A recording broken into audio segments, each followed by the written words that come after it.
And we are back. Alexandra, do we tally our votes? I don't think we did. I told them we tally our votes for game of the week. It didn't happen. We have 2 votes here, and we voted the same. It's not going to be as fascinating. Unanimous. Exactly. Well, that was a great game to watch out for. And well, right now we have the India Yogis running away with their match against Hungary. Hungary's missing David Navarre in their lineup. He is playing in the Gibraltar Masters and over the board event. So unfortunately, they're losing out on their top player. Yeah, that is tough. 2.5 and 5.5 is still close enough that they can try to recover. 5-3 for the China Pandas against the Indian. Chandas, I like that. Yeah, Chandas, just shortening it up there. So that is not too surprising. The China Pandas did seem like a favorite, although that game we looked at, we thought that it was going to be a loss for them. Yeah, and that's actually a big non-win for Israel because they could have closed the gap there. Right. And the Croatia Bulldogs, 4.5 to 3.5. You were talking about how you were surprised at that result. I am still surprised. And well, without further ado, we can have the next round begin so we can see if they'll be able to continue the trend. But Croatia is one of the lowest rated teams in the league, and yet they are still performing extremely well. And they're led by players like here we saw Sventika hold the black pieces in a very long game, and he's outrated by nearly 200 points in this one. And Leon Levajic. Yeah, the team of super IMs. Exactly, the team of super IMs making Danny Wrench proud. There you go, Danny. We know you're watching. He definitely is watching. He said that, I'm going to go do CrossFit, but what does he really do at CrossFit? He sits on the sidelines and watches. Exactly. He's holding plank and he's looking at Pro Chess League the way it should be. Honestly, that sounds like a pretty good time. It does. It does. And we have the first game. Speaking of super IMs, we have Tuan Minh Le back at it. He's playing against Batuhan Dastan. Yeah, and no moves yet, but no, he played all the moves last game. He's the one with the Rook and the Knight. True. So he's tired. He's done. He's not playing anymore.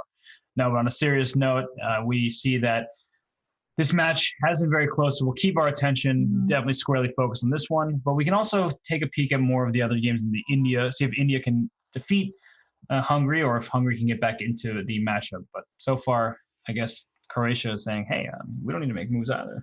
Yeah, I know. Maybe it's still there. It is taking some type of snack break. I remember on Tuan Minh Le's camera, we would see him take a snack break.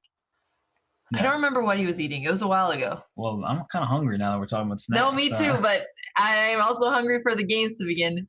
So. Hey, I see what you did there. It looks like the Sethu game is a little more far ahead than the others. This one is. So, although it's a Slav defense in a variation that has quiet in the name, so I know you're going to love to explain what's going on here. I do love quiet positions, and well, the central theme of this is the central square e4, because you see that Black right now has it under control, but at some moment White would love to expand with e4. So whether it's with Queen to e2 and Pawn e4, or at some moment taking this Bishop on g6, or clearly playing the Rook e1, you want to get those pawns rolling, but it's not like Black is going to sit and do nothing. If you play e4, Black might play e5.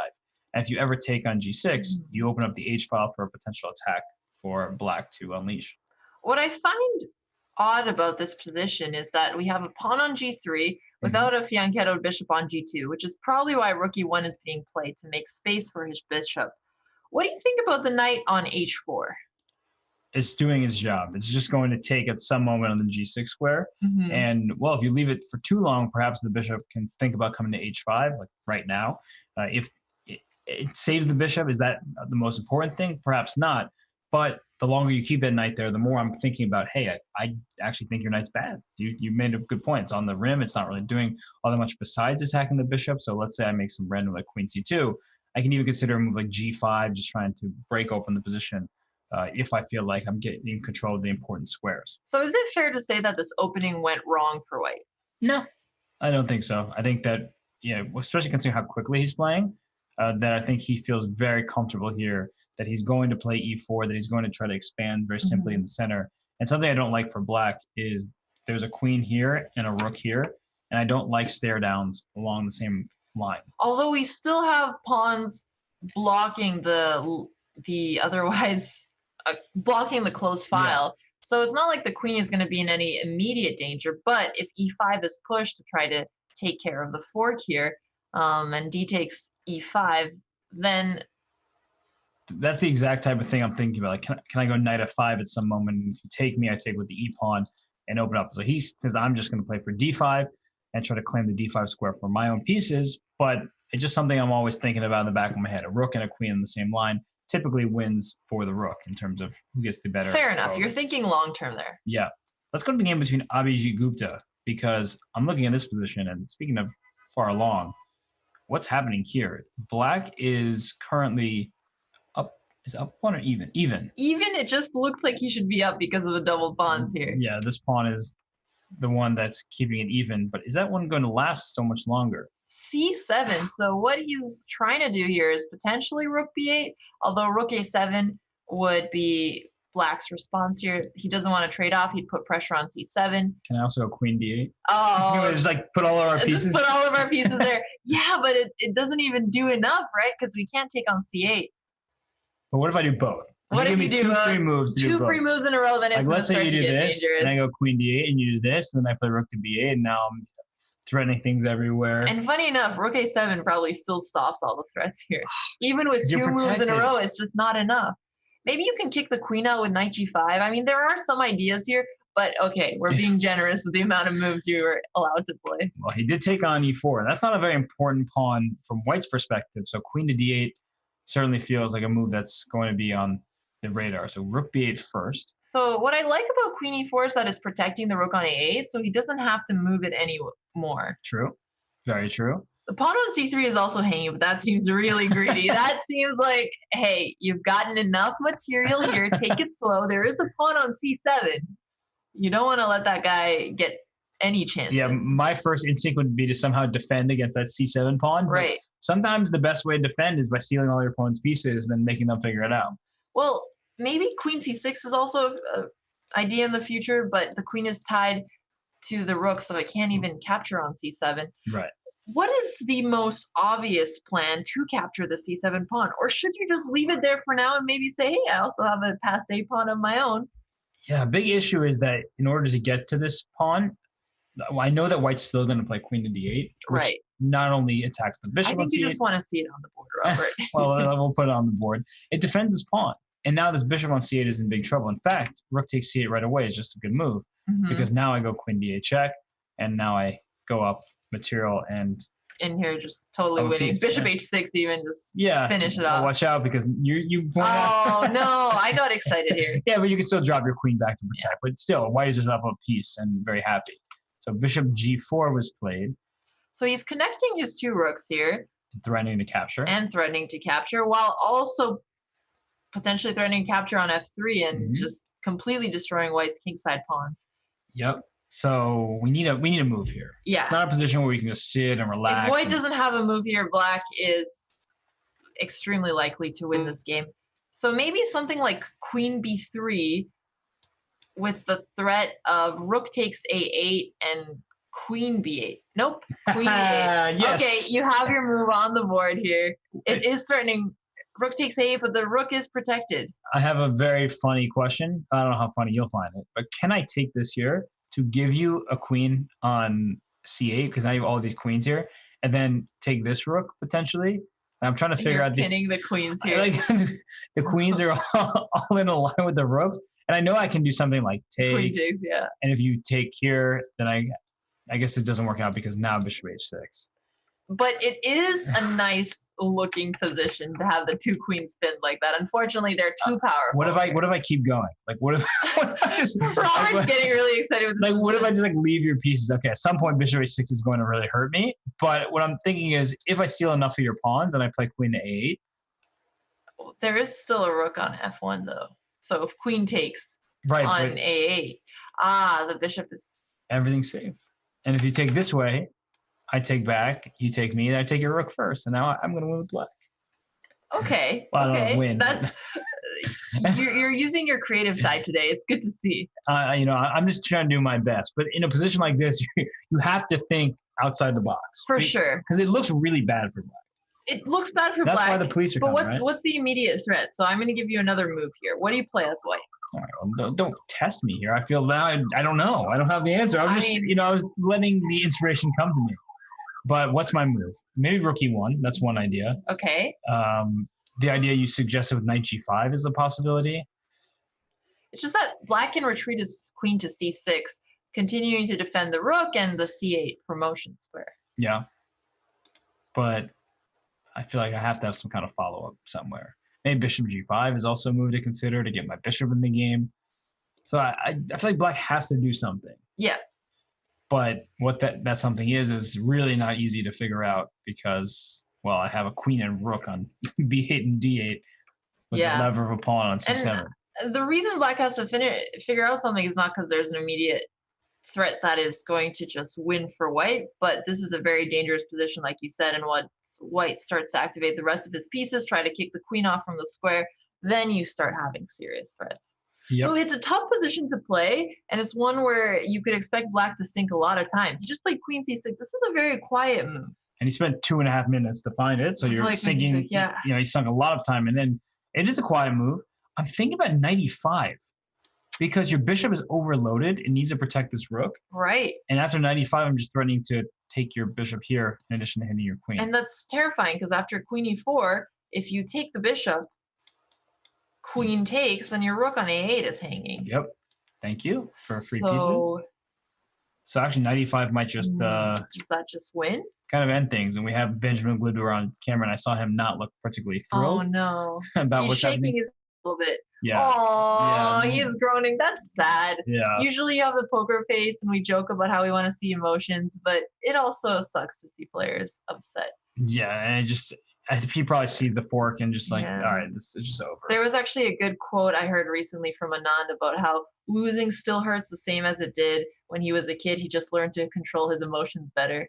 So for people who do think that chess players are just stone cold, they still feel it. They just put on a tough face for everybody. Put a smile on, right? Yeah. They just listen to the McDonald's theme song and... Oh, chat, don't be sad. A lot of sad... Well, it is a sad position. 95 feels like it's just over. But interesting that Abhishek is thinking so long here. I wonder what other moves he's considering. I guess because everything is sort of under attack everywhere here from both sides, that there it is. Yeah, there we go. I'm trying to figure out what he might be thinking about. He played it, and I actually think that Gludor might just resign. He looks defeated already. Yeah. Okay, let's move on. Okay, so we'll see the result in this game. We'll let everybody know. We don't see any way for black to not lose a piece here and lose the game. So yeah, at least one piece. So let us move on from this one, and we have many options. And what's the score? So it means that Hungary Hunters are going to lose another game. So 6.5 to 2.5 for the Yogis. How are they doing on their other boards? Is there hope for the team? Let's check it out. So Setu Rahman with the white pieces. Well, he is in a situation where it's black's turn. B2 is hanging, but the bishop on A2 is a pretty good piece as well. It looks like I would say black is doing okay here. Yeah. Now he just took his pawn back, so he's no longer down any material. Mm-hmm. The pawn on F5 is interesting. It seemed like it could have been scary, but I don't see any future threats for it. The rooks are now offering the exchange, and the rook on E4 actually seems misplaced now, because usually you'd want the rook on E1 trying to help support the rook on the open file, maybe being able to double up some way, and you can't do that right now. Yeah, and both sides have the same purpose with their bishop. Here's F7, here's F2. And if we trade on the B8 square, in comes the second black rook to land on B2, which is a problem for white. So you just need to be the first to the punch. And if I could get rook D1, rook D7 in one turn, I'd be happy. But at the end of the day, there is going to be some kind of rook B2 type of move. Which makes me think that maybe white should consider retreating a move like rook E1, which seems very defensive, and it is. But at least that way, he would be able to recapture back on B1 with his rook, because the B2 square is so important that you just cannot afford to let black get his rook there. Yeah, no, and I think an essential question here as well is what pieces does white really want on the board? Like, do you want one pair of rooks, two pairs of rooks? Because I can play move like bishop to B3 as my queen also protects the square, and then I can decide to move my rook away. But does it actually help white? Not so easy to see why it necessarily would, because as you're mentioning, a rook barreling down the B file for black will be quite strong. Something like rook B4 and then just doubling up on the B file here looks really threatening. Yeah, and harder to play because of where white's rook is. Yeah, something like that.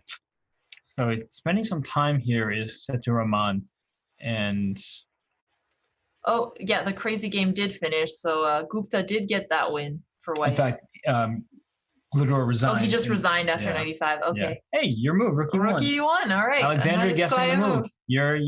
Why am I not participating in this? Not just kidding. No, I mean, I don't think you should be kidding. I'd give her $50. I feel like you're earning it. Oh, no, Tayyip is earning it. Tayyip is, and also CM Anthony Asnov. I keep seeing these names everywhere we go. Yeah, they're following the Canadian versus the British, and I thought we get along.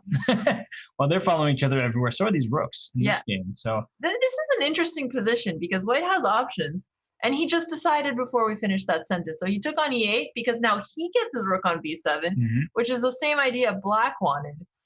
And if I'm Tomas Banush, I really am trying to figure out, can I just go like this? Because C6 is not under attack since Queen E1 check. And if we're getting a position with opposite colored bishops and the queens, it feels like Black shouldn't be in any bad shape whatsoever. And in that position, even though it's opposite colored bishop, Black is the one with the pass pawn, and he still has queens on the board. So you'd think he has pretty good winning chances if the rook trade is okay, as he just played. Yeah, there's the rook trade. So I actually think this game, the problem is if you trade queens, it's just going to be a simple draw with the opposite colored bishops. And it might be time for White to really just think about that, of just like, let me trade things off. Let me make sure my king is okay. And bishop C4 allows the queen to come to E2. And with the queens being swapped, that will just be level. But good hold here for Banush with the black pieces. So let's, we'll let this one peter out. Let us move to, I don't even know what game to go to. Let's go to the game between Wonderful Time because we always have a good time. For sure, let's go there. And I just caught my attention because we're clearly from a Sicilian, as Black doesn't have a C pawn and White doesn't have an E pawn, and all the other pawns still exist. But this is like the worst Sicilian I've seen for White in a while, where Black has all the pressure. The king can come to F6. Your knight can't even play on E3 because the rook is holding that square. Yep. The bishop is stronger than the knight. The knight can't go there, as you just pointed out. If you try to go rook E2 to bring knight E3, I always have bishop D3 if I want to, because the pawn is pinned to this rook. So this is a position where if White could make no moves, maybe he would. Do you see what he actually has been doing? Okay, he's actually been making. Thank you for just demonstrating that point. He doesn't have good moves. He can't push he can't push any pawns here. Oh, this is rough. So it's basically Black just picking any moves he wants. He has all the time in the world. So he's going for A4. Now, after A4, how should White respond? He can sit still. Yep. Oh, he traded off the bishop. Okay, that was actually some progress for White. Yeah, it feels like it. But at the same time, this semi-open file helps Black because this pawn on G2 is a potential target. However, I think Dastan wants to focus his attention on the E7, but this looks good for Black. Oh, okay, he's not focusing E7. He's getting ultra defensive here. And whether this holds is a big question. And I actually would keep this structure now for Black like this. Okay. Because if I ever play A4, I do have to be concerned about my B4 pawn at some moment. Just don't want to create any counterplay for White here. Yes. I want to sort of sit on the position and then figure out a way to make progress. And one way I'm thinking of doing that is if I protect my pawn on D6, then I can push my E pawn. So that feels like a potential pathway. What else? Okay, of course I can sit my rook on G8, but what is my rook really doing on G8? Just attacking the pawn that I can't get to this pawn. So if I plays rook C5, perhaps there will be a decision to bring the rook this way. So he's trying to find the other weaknesses in White's position. So one of the weaknesses is C2, and the other is D5, which is why he played rook C5 with the idea that Robert just mentioned. The pawn on H4 is also weak, but there's no way to attack it. Okay, rook G8. I actually think this is still a very instructive endgame. Yes, it certainly is. Black certainly has the lead, but White is playing it very well, very defensively. I really like A3 because if he takes on B4, then he's finally created a weakness for Black as well. Right, and that's why Black kept the pawn A5 to begin with, but once we see these trades here, it but for Black, you can just keep a situation like this as White can't get the second rook on the fourth rank. You'd love to somehow get your rook here to attack it, but it's not possible because of Black's pawn. And the other issue with opening the A file is that Black will be able to double his rooks there, something like rook A8, rook A5, and then rook A2 is threatening checkmate as well. So I don't think White wants to take on B4, actually. And I also don't think White wanted to allow this king in. And a big problem for White now is if you ever retreat, the king is going to keep going. You can't ever play rook E2 to kick the king out because your rook is hanging.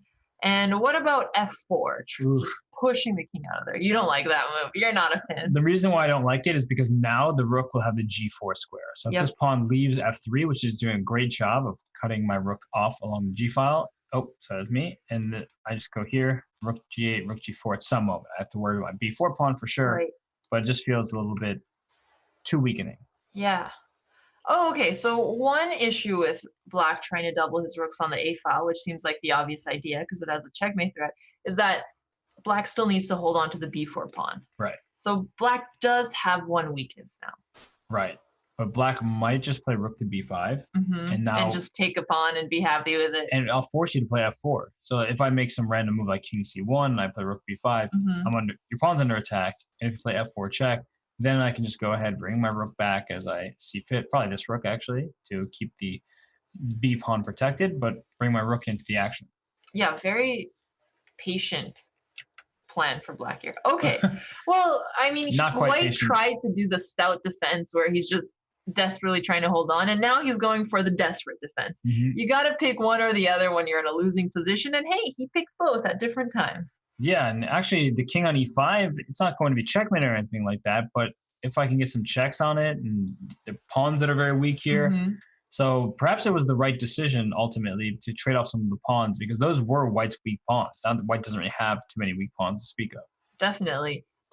Rook takes d5. What do you think of that move? Rook g5, f5. And then we can just trade somehow. And then you get a pawn back. So that's not good. We can't take right away.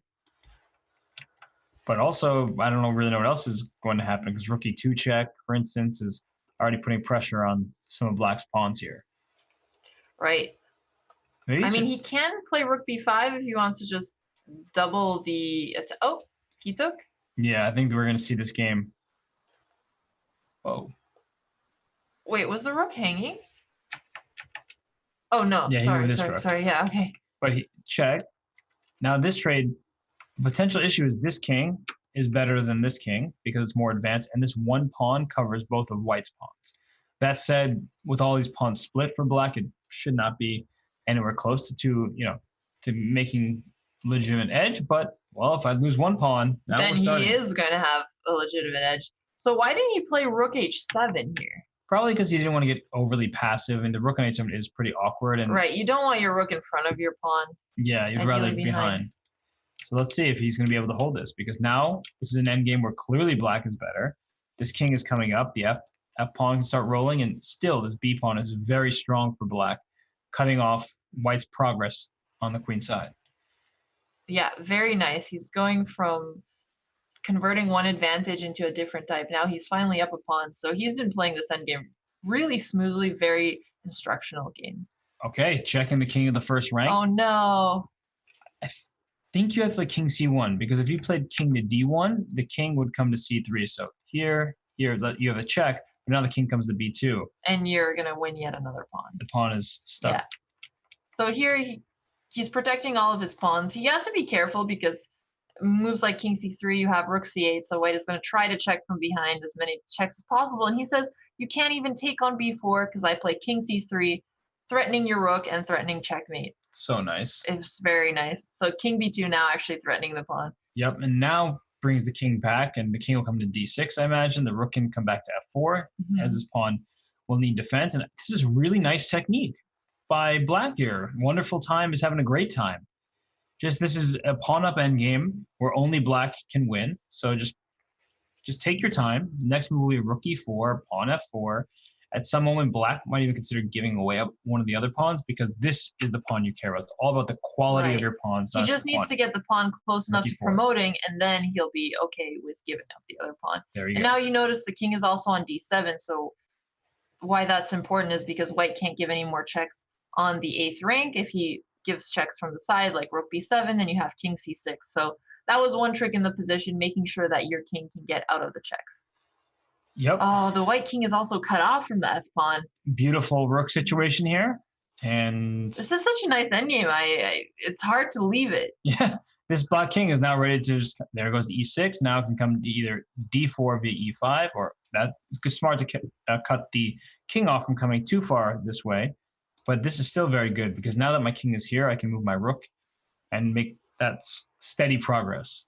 In fact, I also have king d4, but king d4 doesn't really do anything. Like if I just keep waiting, which is smart that Destan is doing that, the king goes d4 and then what? You don't actually have a follow-up move. So probably rook e3 is the move to play, and then you can try to bring your king in. This just looks great for black. King on e2, and then if the rook comes back to attack the pawn, you could push with f3. Yep. So what's he thinking about here? Spending a lot of time. Oh, he's getting under 20 seconds. What is he considering? Rook d4 check to bring his king this way, but where is the king going? Where is that king going? That's pretty. That's a very, very strange idea. This really caught me off guard. He probably can make the configuration. He's gonna come with the king on d4. Right, if your king goes. Maybe he's just trying to get some increment. He's really low on time. Right. And he hadn't figured out the winning plan yet, but. But now the exact problem is your king comes to d4, but white continues shuffling because the king there's no progress to be made from d4. So he's gonna go king d4. Okay. Okay, he's changed his mind. Go king e5, try to play rook e3. That's what you have to do here. That's where he has to go. And rook f5, bring the king up. Why is the king going backwards? Can he still get to the position that we were looking at before? Or did he mess up the move order too much? I don't like this move. What about rook e3 now? Exactly. There it is. Finally. So he spent all the time to play rook e3. He actually just shook his head, being like, why didn't I think about this earlier? King d4. Finally, okay. Well, hey, he was playing it so clean. Uh-oh. He's not. He needs to move his f-pawn. But you can't move your f-pawn if you're going to get rook takes b4 check because you lose your rook. Right, but here, and then around these parts, I thought he was going to play king e4, takes, and like d4. And d4, yeah. So using your own pawns to block and then going for f3. Yeah. But I guess the rook is coming. Yeah, it's not so clear, but he's just now, I think, accepting the fate of a draw here. Oh man, after such a clean ending. Yeah, this game has been going on for a long time, and I felt like he had it, but now this is just a draw. King d2 and f3. Play f3. Play on. Yes. Okay. Keep it going. I don't think he can make any progress though. That's the issue. All right. But he'll keep trying. Now the white rook is placed on the ideal square. He has finally gotten his king closer to the pawn. Mm-hmm. And now the white rook is also cutting off the black king from making any progress. And it's funny how the one weakness that black had earlier on, the b4 pawn, has been so annoying as counterplay, even though... I think he's got it, though. I think finally he's made like some legitimate progress, whereas king is now protecting the pawn, which means the rook can... But where is this king going to hide from checks on e7? I'll just start... If you let me, I'll just keep making my way forward. So then maybe just rook f6 and holding? Yeah, so rook f6, and then after rook f6, I'll move my rook back because my pawn is protected. So he's freed himself up, and this is actually a really critical game for the Bulldogs. Oh, it's 5-5 so far. It's 5-5. I see that Alexandra Ipatov's game is still going. And, well, this game now, king on f2, he's made all the progress in the world. Can you just move his rook away, move his rook back, and if rook takes b4, you have king g3. Okay, move his rook here, but I thought he could also... Rook e4 is possible? Like he has a bridge built for himself. Right. And now king e3 also works. So there's no checks. I liked king g1, but this works as well. But now you've like given access to pretty important. So now he's going to be able to use his rook to go to e4, block any checks, and he has f2 and f1. He got it. Wow, he finally got it. Oh wow! This is amazing technique. I mean, he obviously wasn't perfect. I'm sure white helped a little bit, but a king e2 or rook g4. Wow, just. That was beautiful. I mean, it took him some time, but he also didn't have a lot of time, and in the end, it was a wonderful time. Did I say that enough? I don't think you have. Can you say it one more time for me? One more time. There you go. And he won the game with the black pieces. And what an effort by Tuan Minh Le here. And that is just, I mean, that is extraordinary. His team is relying on him. And we see Leon Levaich with the black pieces. This is actually, theoretically, should be a draw territory. But of course, Alexander Ipatov with the extra pawn will play this out forever. Definitely. And Levaich just sitting, chilling with his king there. You do not want to allow this king to get too far into the position. So he cuts it off before it can start making progress. And this is a theoretical draw because any way that white tries to promote his pawns. He actually had a chance here to go g5 check and then try like rook f7 check and go after this pawn. So actually, he might have just missed an opportunity to go for the pawn. And there it is. He got the check. This is exactly what I was talking about. It's move 114. These games have been lasting a lifetime. Yeah, they're really grinding Rook g7. for these. Rook g7. So rook g7. But rook g7, the problem is not give a check here. So that when the king moves back, my king can go to g4 and you get a pawn back as well. Yeah. So I guess it just always was still in that drawing territory, but at least it had this looked like something that could be pressed for more. But right. with the king whenever you're in drawing territory, you want to make sure that you've at least tried the most pressing line, which he is here. So he is converting to have one pawn. Okay. And then after white takes on h4, the white king is too far away, so he can just attack the pawn one more time, and the game is over. Yep. And actually, black could have even done something if we just go back a couple moves here. It's funny because in this situation, black could play king h5 and then try to take the pawn with the rook and then try to win the g pawn. It's still a draw. Yeah. But now it's black who's the one, with the extra pawn and can try to make his opponent suffer some. Definitely. But in the end, the draw seemed to be the fair result. Leon Levajic, he holds. We saw Tuamin Le win. Yep. The Croatia Bulldogs, I mean, I know we've been so focused on that match because we look at the scores. India and Hungary, okay, 7-5, still a chance for Hungary. And then that's closer than it was going into this match. So they made some progress. They did. And so we'll definitely focus more on the India match in the final round. But until then, we are going to take a quick break, and we will be back very shortly.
Well, we are back. We have some close matchups down the stretch here. It will be the final round of action. Alexandra, with the sirens in the background. I'm glad it's not just me. What are your predictions for this fourth and final round? Well, I think the obvious predictions are for any game other than Croatia and Turkey. Croatia and Turkey have the closest score so far of any other team, 6.5 to 5.5. But Croatia has been playing really strong in this matchup. So I think I'm going to try to do a more risky prediction and say that they will win by 2 points. Wow, not just one. okay. I think they've been dominating. Their IMs are playing like GMs. What about you? Do you find any other particular player performances interesting, not just the team results? Yeah, I think it's an unfortunate day for Benjamin Gladura. We saw him lose that game to Abhijit Gupta with that pawn on the 7th rank, and he's at 0 out of 3, which is not good when he's your board 1. And of course, for the China Pandas, Wang Yue having half out of 3 is shocking. He's such a strong player. The team he's going up against in Israel is very talented. They have all these GMs, but you would expect more from him. But we do have liftoff in this final round of action.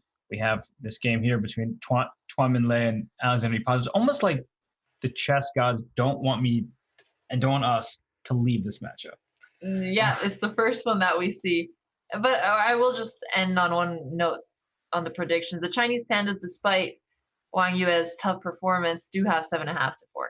Right. So that's a good sign for them. So even when your stud is struggling, the rest of the team is picking up some of the slack. But it will be, they should win their match. They're up by 7.5, 4.5. They just need one more point to win the match. But you want to rack up all the points you can get. Definitely, because it's going to help for your overall standings in the end. Yep. And Israel, well, they have a lot of work to do this season, but they do have a promising team, if not this season, to make the playoffs in future years as well. But we're only in week 3, so there's still some time to catch up. But it's getting to that point in the season where, like, you don't start really winning your matchups, it might become too late. That's fair. So we have a London system from Tuan Min Lee here, and Ipato replied by playing a similar structure, except that he has both of his bishops flankerod. Yep. So very solid approach. Definitely. So we're going to switch games. Yeah. I knew where you were leading with that. I was like, I'll wait for you to finish your point, but let's move somewhere else. Yeah. But just a quick kind of final point. White is super solid here. You see the pawn chain that looks like this. It's very hard to crack it. White might play a4 at some moment to expand on the queen side.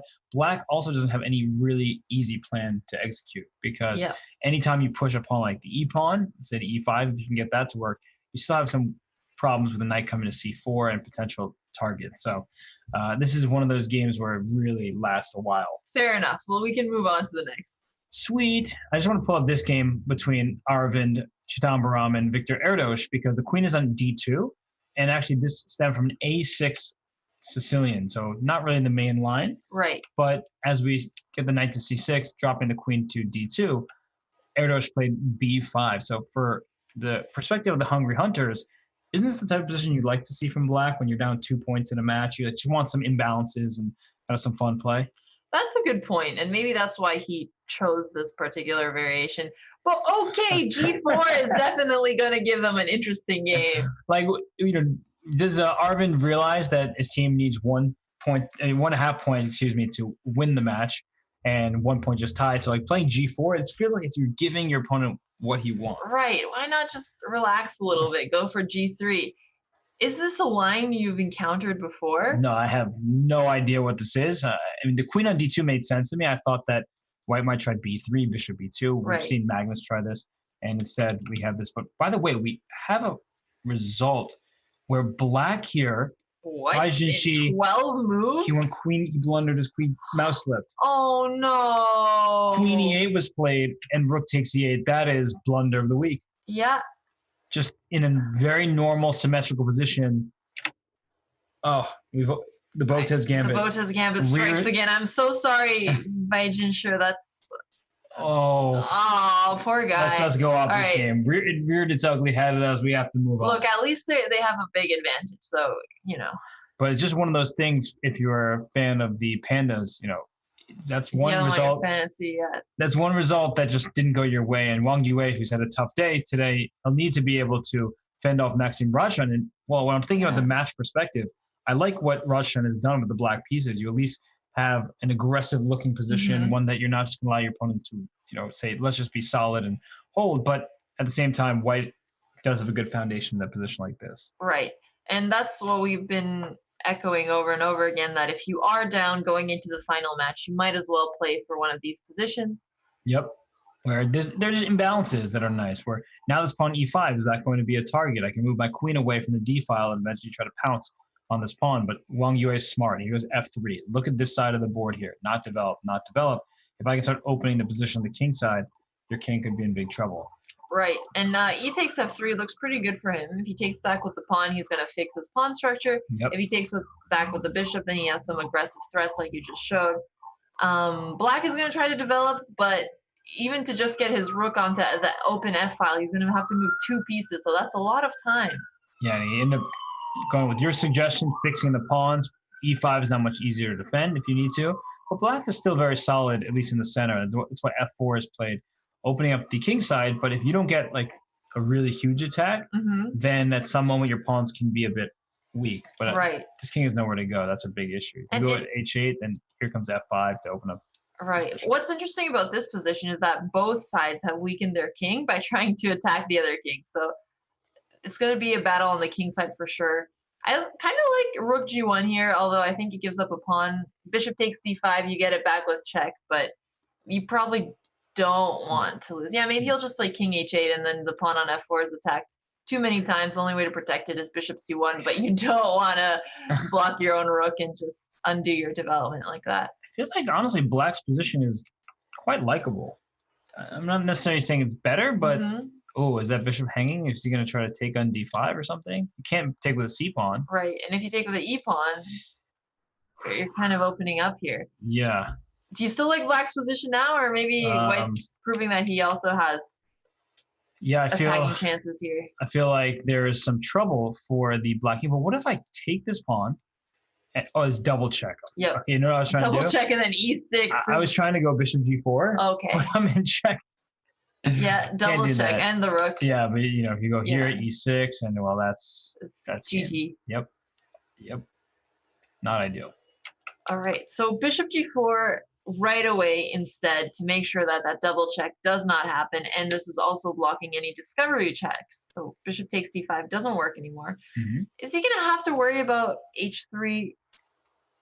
I guess not for the time being, because I will just go and take your pawn f4, and your pawn h3 is pinned to the king down here. So a move like bishop f1, well, you're not actually threatening the bishop. It's just too slow here because white has king troubles of his own. So what white would like to do here is not lose the pawn on f4 if possible. What if, so there are some ideas with bishop f3, but so I'm trying to figure this out, because my point is that if I take here, you can't actually do this because I have rook g1 at the end. Right. So that's actually a big issue, and h5 gives me the g6 square, so I can play e6 and then queen g6 and try to make this happen. So somehow white needs the correct move order to make all this work, but that's sort of where my line of thinking is going, is how can I just attack your bishop? Maybe I start with e6. That might be the most precise way to do this, and then I come after your bishop on g4.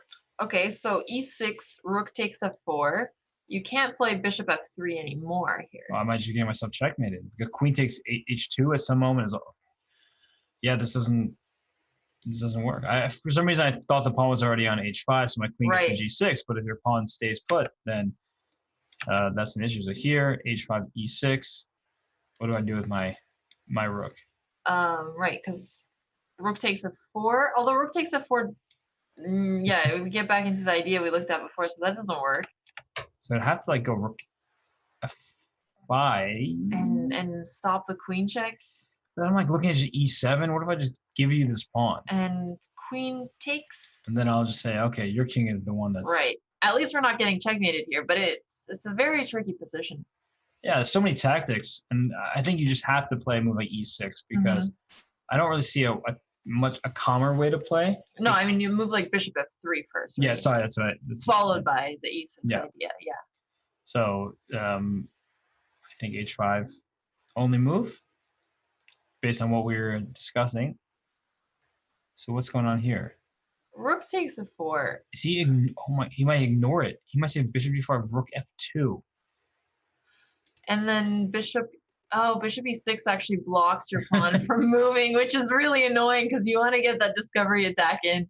But actually, you don't check there. You check somewhere else, like bishop d7 or something. Right. I don't know where. Bishop h5. Yeah. That way you can get e6 with the check. So he took, and like we pointed out, rook takes g4 is going to lose. So rook f2. Yep. Yeah, we'll just do it one more time because it's a very tactical position. And rook f2 played, but this bishop moves just h5 with check, I think is good. And I see Anthony Atanasov doing guess the move still and saying GG. Is that a proper guess? Like this resignation? You can't really you should get extra points if you guess when the player resigns. That should certainly be a rule there. Anthony is the top guesser on this game. 3 out of 6. Nicely done so far, Anthony. Okay, so bishop h3, like you pointed out, just going somewhere on the side, and now you have the discovery attack. But maybe this is the idea now as well. Right. I mean, there's no other plan other than to sacrifice. If we get here, there's some potential issues on h2. That's true. And, can you sack your queen and push e7? But you still have the... Oh, you still have the checkmate. Okay, so you have to play rook g2 after sacking the queen for the rook. It's all about timing. Like I'm even thinking of playing with like rook to f1. What about queen takes f2 first, and then bishop takes f6? Definitely possible. But in the then game, you still have 2 rooks versus... Oh. He just said, Oh, okay, enough. This is even nicer. Yeah, the issue is this king is still stuck. So let's say you think you're coming after my queen. I'll give you my queen. Wait, what do you give me? No, I won't give you my queen. I like to see you eager to give the queen away. I feel like you're getting influenced. It's good. Yeah, you've influenced me. Something like this is now still unclear with his pawn h2. What is going on here? And Wang Yue is trying to figure it out, but he played queen c3 pretty confidently. Yep. And he's protecting his bishop. This pawn on h2 is not under attack just yet. Oh, d4, can I just take it? Yeah, take it, and if you trade off, then you're totally fine here. Yeah, because e6 is coming. You're attacking the rook at the same time, so nothing to do. Yeah, so it's funny how the simplest move is. So rook f3 is what I was. Yeah, so this team of 4. So e6 is the most pressing variation here because if white doesn't try e6, the bishop is hanging. He has to move his queen, and it seems like it's over otherwise, unless you see an alternative plan. Queen d4. So queen d4. But then I'm going to sack my rook for sure. And then checkmate. Yeah. So e6 is forced. So, but if e6, I'm not necessarily got to figure out how to make this work. Is it like rook g? No, h2 saying with checkmate. Yeah. Was queen c3 a blunder? It might have been. What is he going to do now? In fact, I'm looking at his face too, trying to figure it out. He's not having a good day at all. Oh, okay. Queen takes f3 first, so that at least he's getting compensation, right? He'll have 2 rooks for the queen after e6 check. So e6 with d4. It feels like there has to be some kind of e7, like some kind of bishop d4, e7 type of maneuver where all of black's pieces are overloaded. Rook g4, are you kidding me? So he's now threatening mate on d4. Well, not mate, but serious threat. Yeah, this king is stuck here. So queen f6. That way I can meet bishop d4 with bishop e5. It's like somehow black is still alive in this game, even though it feels like it should be over. And if rook to g1, trying to mate you this way, that actually might be good as well. But then I can play my h pawn somewhere. Yeah. It's very risky. I think that it should just be good for white now, but still a little bit to prove, I guess. Yeah, this has been another game that we're going to have to vote on for game of the day. Yeah. Wang Yue he saved his best for last because the first 3 rounds did not go his way. Yeah. Well, it's a really nice game, so I do want to see how it ends, but I know we have a lot of other fascinating games as well. Maybe we can let them make a few moves and then review it. Yeah, let's do that. So we see that India versus Hungary is still going on. So let's check out this game between Benjamin Gladura with the white pieces, 0-3 for the day. And with the white pieces here against Setu Rahman, I think that black is doing totally fine. This bishop on d6 is one of those pieces that just keeps everything together. Yep. And the d3 square, I can just put a bishop there, but you move your queen away. So white wants to push e4, and the only way black can stop it is if he tries something like e4, but then maybe white would just... Oh, okay, so... Might be going for bishop, e4. Bishop d3. It's complicating white's e4 idea a little bit. And queen g4 was played so that black couldn't play queen to g5, but that does make e4 more accessible, because if you take on c5, I just take back, and e3 is now a problem. So e4 is a good idea. Definitely. It's also opening up the dark squared bishop towards the king. He doesn't have any immediate attacks, but maybe in the future we'll see something exciting. And this bishop is just looking really like a thorn in white's side. This pawn a4 is also under attack. Yep. Didn't even think about that pawn, but now... No, that pawn is very weak. That's why it's very tempting to get rid of the knight on c5, because knight on c5 is actually a more powerful piece than the bishop. But then if you take the knight on c5, you make the dark squared bishop powerful. Right. So you trade off a powerful piece for creating another powerful piece. So honestly, white's position looks pretty annoying. And just, I don't really see a plan just yet. This bishop covers the f1 square. You can't even try to take that file over. Rook f6 comes to mind as a plan for black, perhaps swinging this rook to g6 or bringing my second rook to the f file. So it's not that white's king is in any grave danger, but I just don't really feel like white has good pieces in this position. Yeah, that makes a lot of sense. And now he has a less space as well. Maybe we should go back to the exciting game and see. This game is over by a draw, which is the weirdest final position in your face. Oh, okay. Hang on. We'll take a detour here. Wait, what's the piece count? This is so strange. So we have the same amount of minor pieces here. White has a queen for a rook. And this rook is totally under attack, but this pawn's about to queen. Right. And so I don't know what the heck this game was, but the last few moves, this queen went like, okay, we'll go here. B3, knight to d4, giving up a knight. So then the pawn is pinned. Okay. Queen takes a2 because there's a discovery on this queen on a5. Yep. Check. And then here with knight e6, and they repeated moves because the threat is queen a5 check. And winning the pawn. So he just went like this, and then is this like some weird theory that I mean, we could check if there's a book line here, but we can do that after. Yeah. Somebody in chat, look this up and let us know if it's theory. That is a crazy repeated move. That was ridiculous. Well, Abhijit Gupta with the black piece is about to be up a pawn. So India looks like they're about to win this matchup. Yep. Because, well, just running out of games if you're hungry. Well, black is up a pawn here, but he has the 3 versus 2. So doesn't white have chances to hold a draw here? Definitely. It's not going to be fun. I guess they only do 1 more point. So even getting a draw is fine. There's also an issue with this king, because black is ready to put a pawn a3, but I like that you keep the pawn a4. It lets you swing the rook to a3 to force this rook into a passive position, and black can just continue making some progress in the southern board. So he chooses a3 now, and why I was saying I like the situation against the king is, well, he finally got it here, but if I had one more move, in fact, maybe it would have been smart to start with rook to d1, your king just is out of options. You can't move your rook away because I have rook d2 check. Right. And if your rook just stays put, I can even think about playing a3, rook b2, and then pushing my kingside pawns. That's a really clean plan. So with a3, is he thinking of pressing in some other idea? Okay, so he's going for h4 right away. So what he's saying is he's going to try to trade off as many pawns on the king side so that he can eventually have another pass pawn there, and white just can't deal with both of them. Exactly. And if you take, you give f pawn. Kind of like Tuan Lei did earlier with the f-pawn, and if you don't do anything, well, this is already under attack. So very nice. We've seen a lot of principle of 2 weaknesses endgames today. We have. Yeah. I'm just going to take us around real quick. This game looks good for Abhijit Gupta. India is well on their way to victory. This game here, Gopal with the white pieces. Looks like Robert Marcus with black is going to get a win for the Hungary Hunters. Yep. 4 pawns versus 1. So white is going to give his last shot. Like, he's going to get a pawn back here. Oh. Does he have any... Hang on. Oh, no.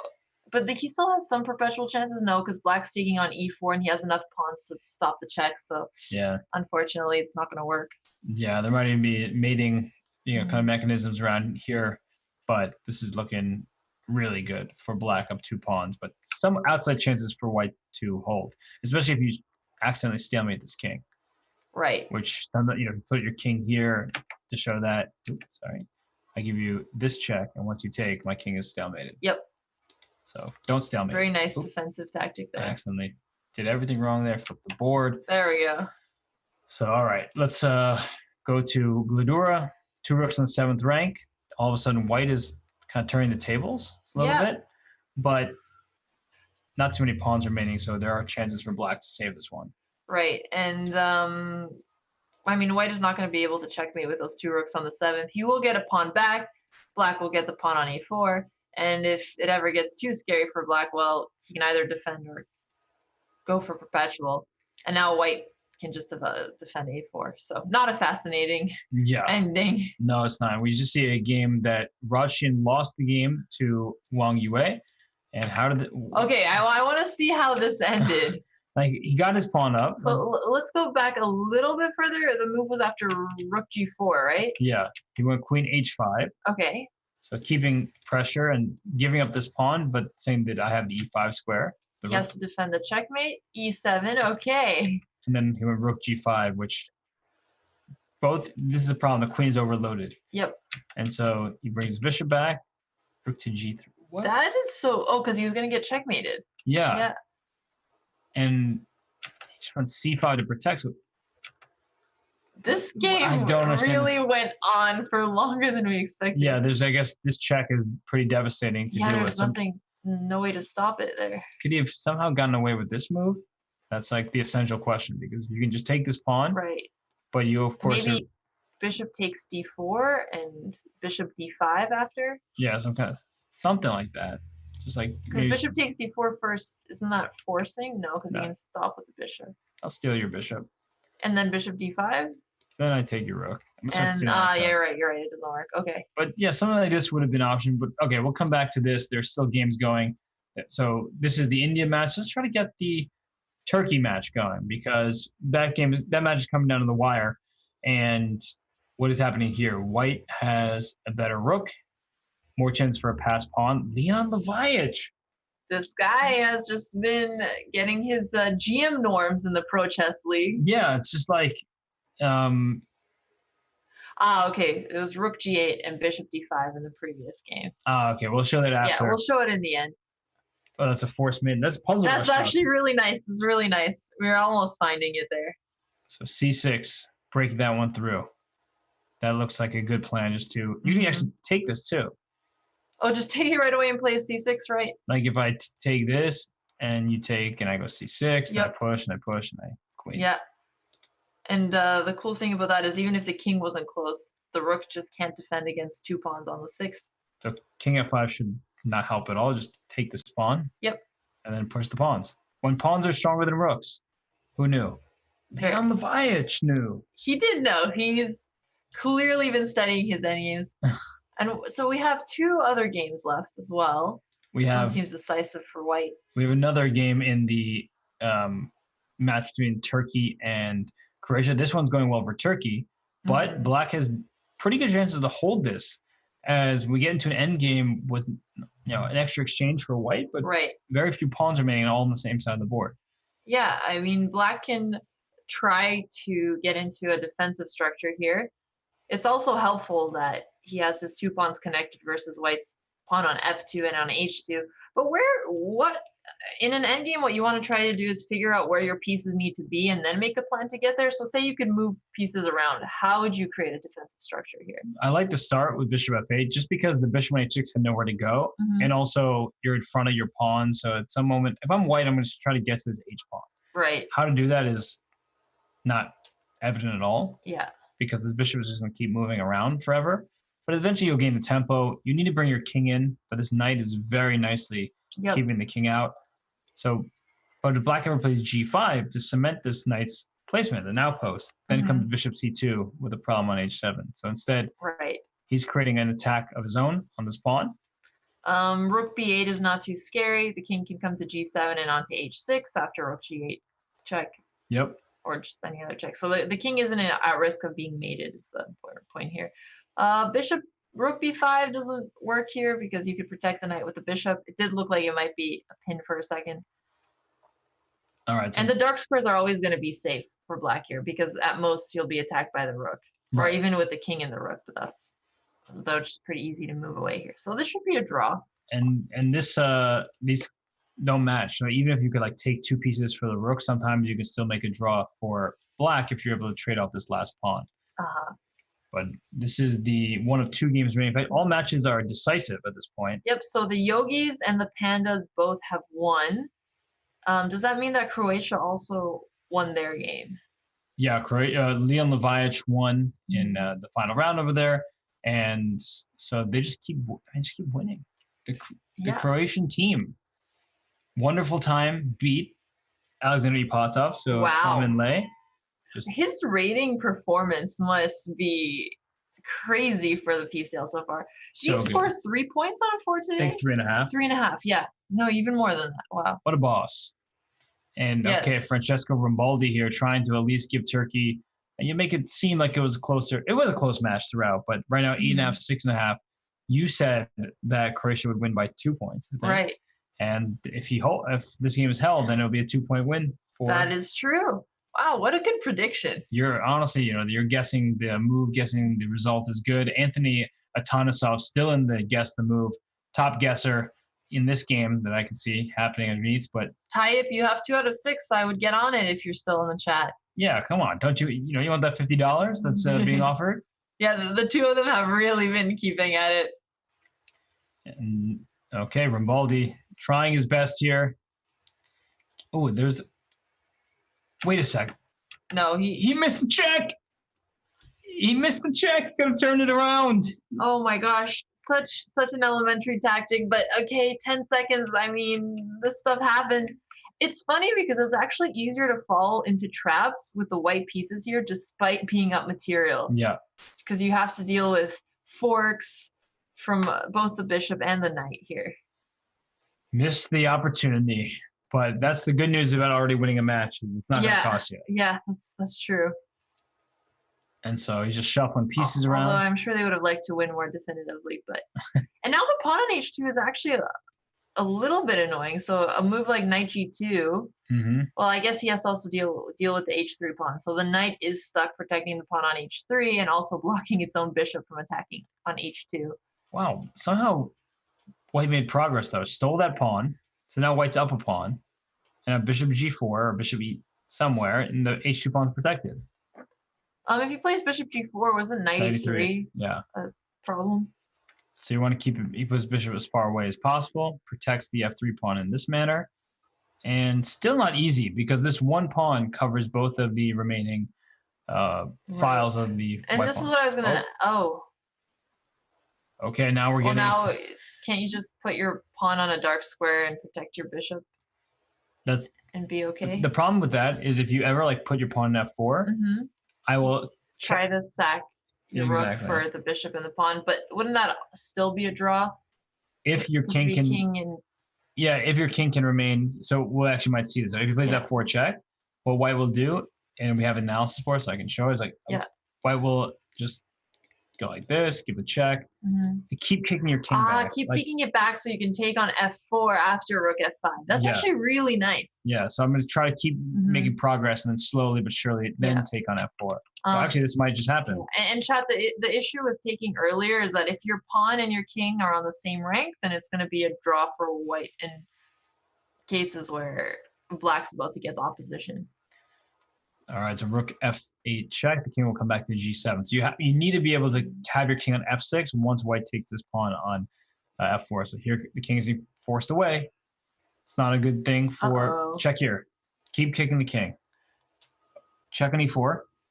Oh no! Now it's winning. Wait, check and take the bishop. Yep, just take the bishop. Yeah. Although king e3 takes, you might not take. So he resigned, but actually this is You're going to take on f3? I was going to try to, but the problem is I just go rook d4. Right away, Yeah. But it was close, and Francesco Rambaldi, unfortunately he doesn't save the day for the Turkey Knights, but the Italian player going to St. Louis University playing for Turkey cannot save the day because his teammates, unfortunately, could not hold off the Hungry Bulldogs. That's true. I think Hungary Hippos would be a great team Exactly. name. I've seen it in chat. That would have been hilarious. They're the Hungry Hunters, but the Hungry Hippos would have been really funny. Yeah, exactly. Well, I mean, what a opening 3 matches we saw here. Yeah, these were super exciting. And Croatia, they're the hero story of the day. The heroes are we need. They are. They're the full IM team, playing like GMs, defeating a team that they were the underdogs in with 8.5 to 7.5, the closest result here. Were you surprised by the Chinese Panda victory or the Indian Yogis?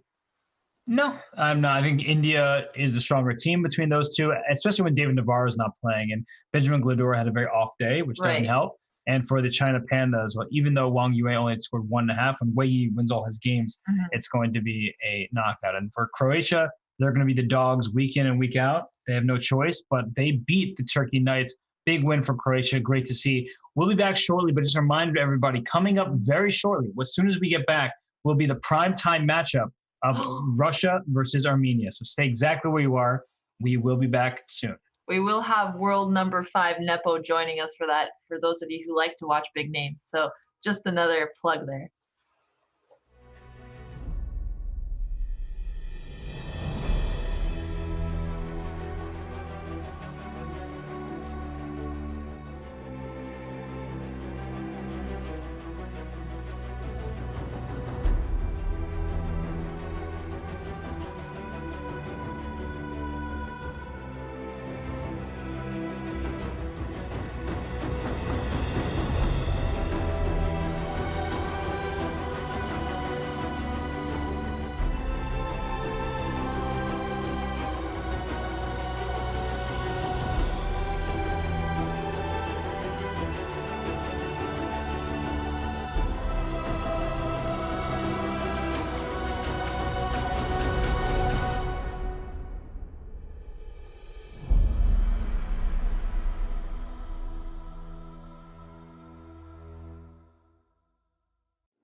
And we are back. We just had 3 great matches, close matches at that, and we're about to have our primetime matchup with the Russia Wizards versus the Armenia Eagles. But before we have fun, we do have some sad news to share with the chess community.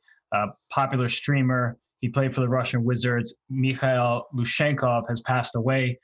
There is going to be charity and money raised for his family and for expenses, but it's our unfortunate duty to bring that sad news to the chess community. Yeah, very sad indeed, and he will be missed. He was, streaming almost 40 hours a week, so pretty well-known figure in the community, and we will keep him in our thoughts today. Absolutely, and again, there's we can show the command to help, and there it is, the command that helps bring donations for the family. He was very popular, and he was streaming, hours and hours and hours every week. And he was part of the Russian Wizard team. I remember commentating his games. And our condolences to his friends and family. And of course, we wish everybody the best. Yep. But with that in mind, we do have a matchup coming up. The primetime matchup of the day is the Russia Wizards. So hopefully they can, do him a solid here, outplay the Armenia Eagles. Mm-hmm. And, well, we have Jan Nepomniachtchi playing for the Russia Wizards, making his debut. The key game will be the final one in the battle of board ones between Andreasen and Nepomniachtchi. And Jan Nepomniachtchi really does not need too much of an introduction, as he's one of the top players in the world. He is playing in the Candidates Tournament, and he will look to lead Russia to victory over a very strong Armenia team. Yep, he is going to be facing Grandmaster Zavin Andreasen, who has been playing the top board for the Armenia Eagles for the last few years now.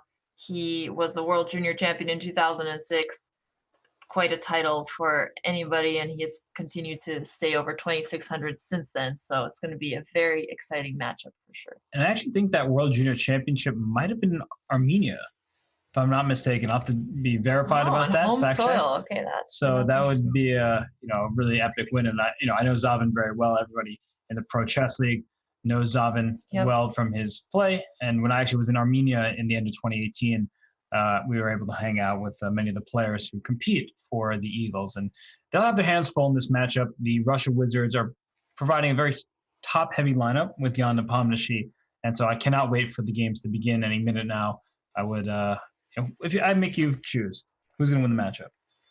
Well, I think the Moscow Wizards seem like a rating favorite, but the Armenia Eagles have consistently defeated teams higher ranked than them. So I'm actually not going to say that there's a clear prediction there. And it's kind of funny. You said Moscow Wizards because that's where they were in the... Sorry, the Russian Wizards. Right? It's like they were the Moscow Wizards. And I do this too, where I'm like, the Berlin Bears, the Germany Bears would change. But now that teams are represented by country name rather than just cities, except from the U.S. cities, because there are 4 of them, it's something that we often forget. Yeah, we got our 4 American teams for now.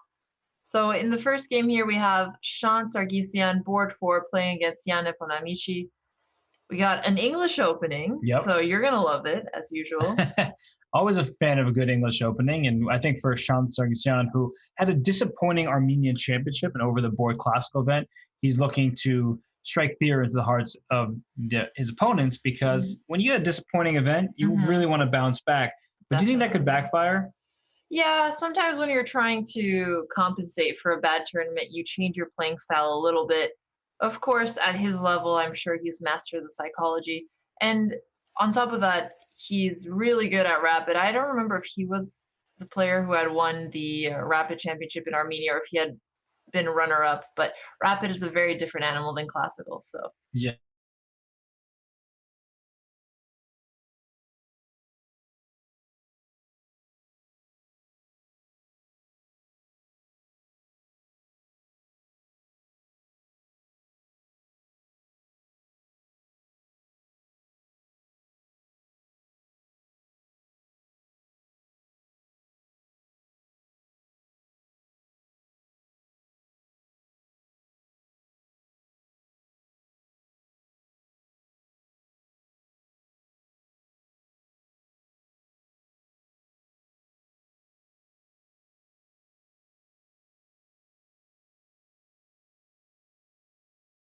And we should be back. Hello, are we back? Hopefully we're back here. And all right, I don't know what just okay. Well, we have the games up between Sean Sargsyan and Jan Nepomniachtchi, and we see that. Okay, well, he's taking on. Yeah, sorry about that, everybody. There was a technical glitch there. Yeah, but we're back, so glad you missed us. And hopefully, you didn't miss us too badly. Yeah. Okay, well, we'll just talk about the positions as they unfold here. We have Sean Sargsyan against Jan Nepomniachtchi, and with the white pieces, we've seen a trade of the dark square bishops. The situation is queen on d2, the rook will come to d1. And, well, Alexandra, when you see this position, what about that knight on e8? Do you think that black is worse off? Yeah, so right now the knight on e8 looks as if it's misplaced, but what it's actually useful at is controlling the square on d6, because otherwise the white knight would have hopped onto d6, attacking the bishop on b7, and also keeping black from pushing his d-pawn any further. This is definitely one of those positions where at first it looks awkward, but it's necessary in order to make any progress here. So he finally got d6 on the board.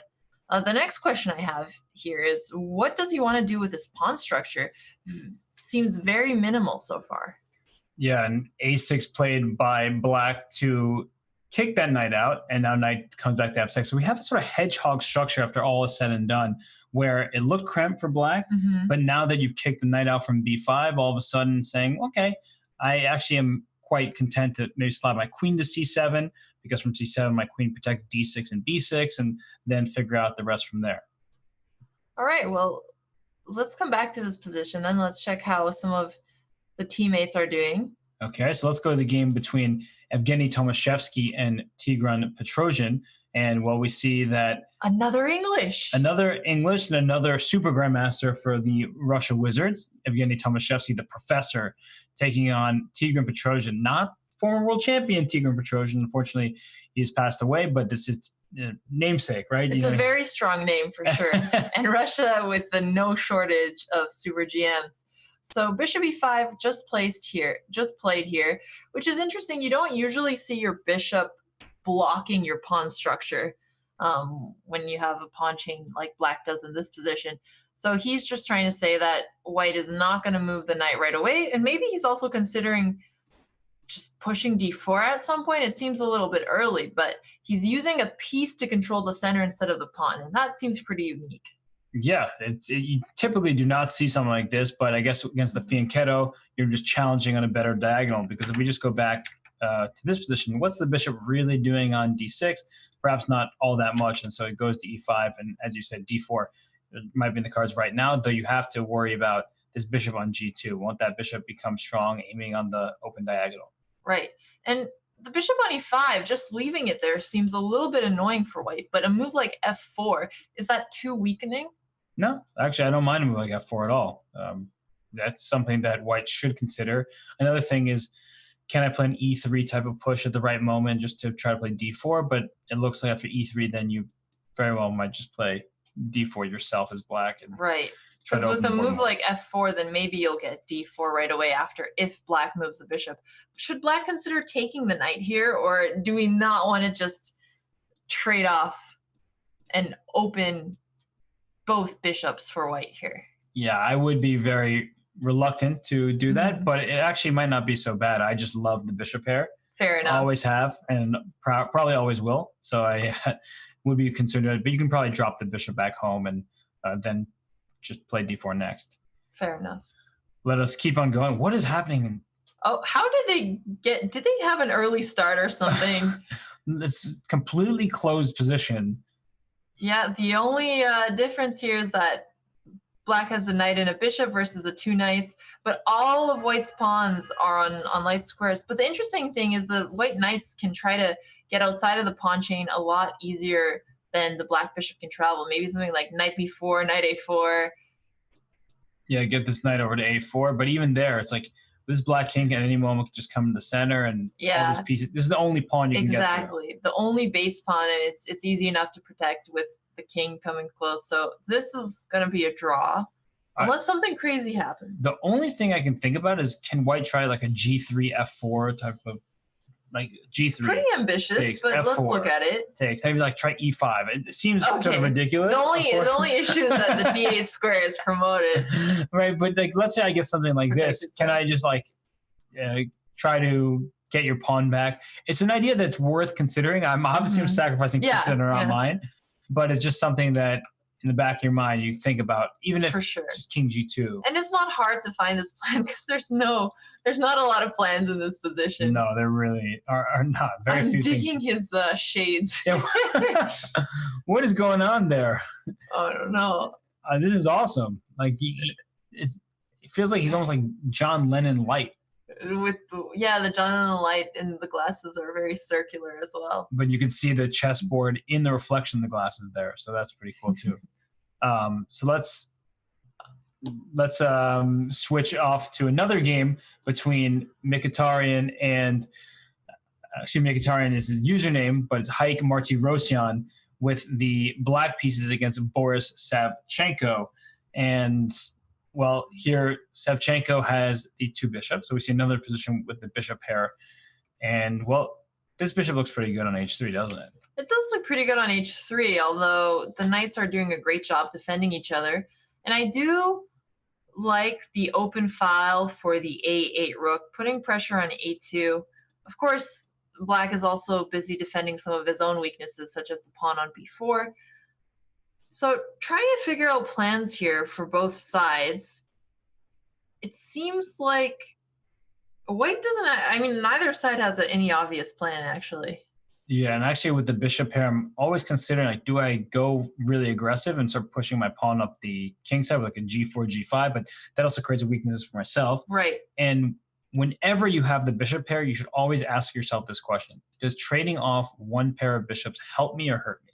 Mm-hmm. And oftentimes when you ask yourself that question, you say, in the ensuing position, do I have control of the squares that my bishop that I'm trading off was on, so dark squares? So if I play a move like bishop to g3 and we get a trade, does white have good control over the dark squares? Yes, you do in this type of position.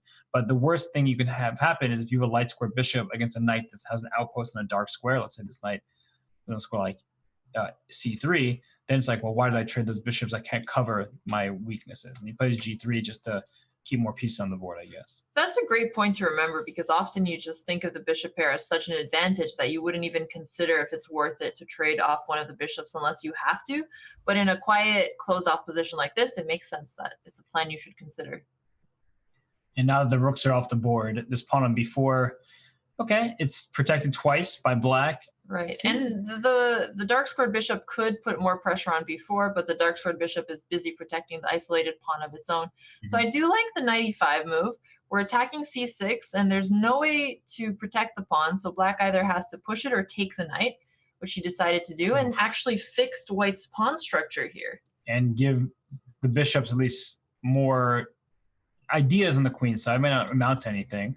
But this knight's coming to e6. Knights are good blockading pieces. Mm-hmm. So white needs to figure out exactly how to push forward. Because if you play bishop c5, knight e6, the question is, can I actually give you my bishop? Do I want to give you my bishop? Mm-hmm. My queen gets in a very good square, but some of these trades help the side with less space. And I would love to keep my bishop pair, but then the question is, where does this bishop go to? And he's starting with the slower approach. A big issue for black is the pawns can't really move. If you push there, well, you're losing the pawn. If you push the d pawn, even if it's not capturable, you give me a c4 square and things like that, where I can take all of the light squares as I have the bishops. Right. But it does seem like his knights are going to hop onto e6 and then also f5 in the future, so overprotecting the d4 square. White is offering off the queen trade, so does black want to consider it? What's going to happen? Because if he does take the queen right away, then he can play c5, and he's finally made some progress on moving the pawns forward. Yep. And, well, c5 seems to be the idea that black wants to make, but I like that he brought the knight to f5 first. Because if, I mentioned the c3 square earlier, it seemed like a pipe dream, but perhaps now my knight actually can try to make its way to a square like c3, or after a move like d4. Yeah, just, get that going. And so h5 played, trying to lock up the position, and this knight on e6 covers c5, so this bishop will have a harder time coming after this pawn on b4. I do like white's chances here, but I don't think anything is particularly concrete. And let's keep moving on because... Yeah, we haven't checked Zavin's... Oh. This is fun. We got 3 pawns versus a knight, and white also has a pass pawn on d6, 2 squares away from promoting. King h4 gets rid of all of the knight checks here. Yep. And the scary thing is we have g2 with check, and if he plays king g1, then we have king g3. Oh no, because there's knight h5 check.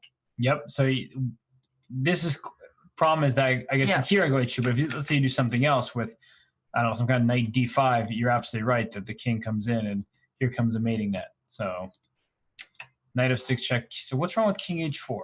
What could be the reason? That he's taking time.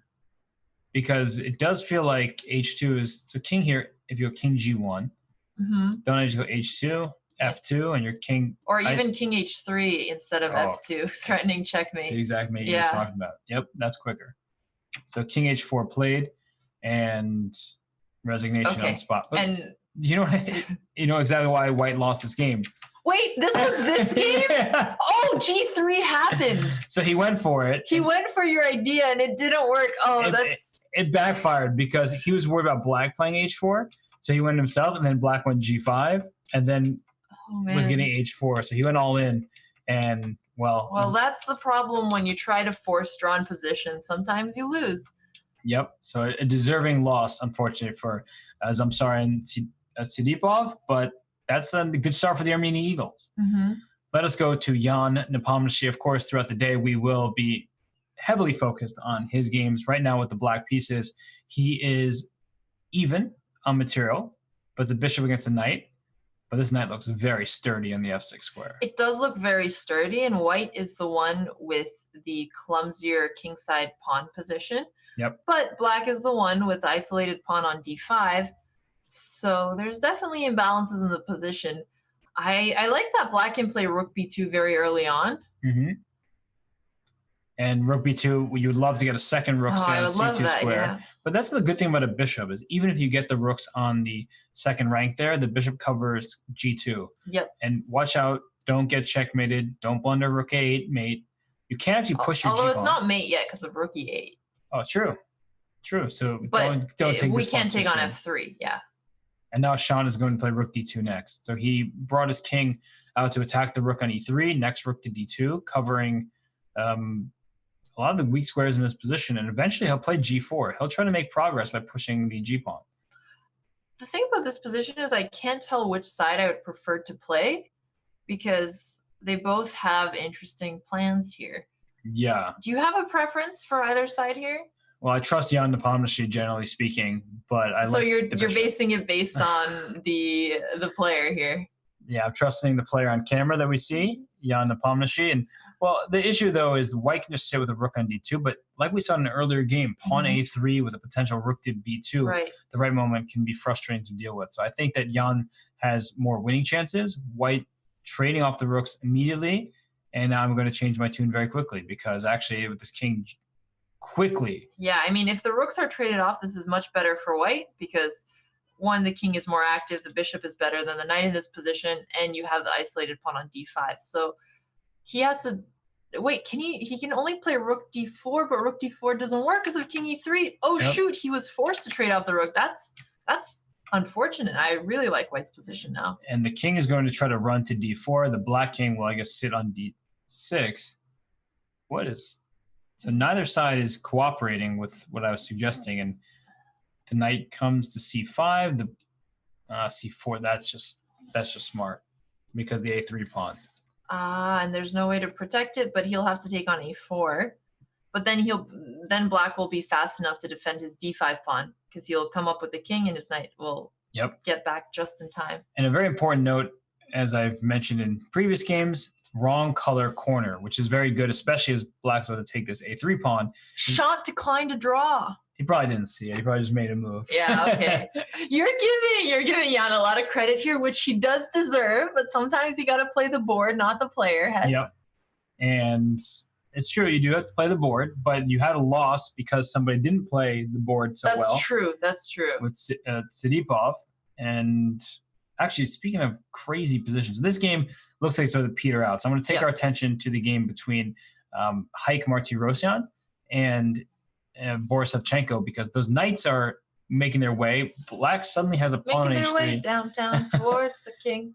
You going to keep singing? No, that's it. Oh, I thought you would, give me a whole song. Just a little bit there. Okay, just a little. Sorry, continue on with your plan. No, well, the knights are also very easy targets because there's a bishop on b7 just aiming already at this knight on e4.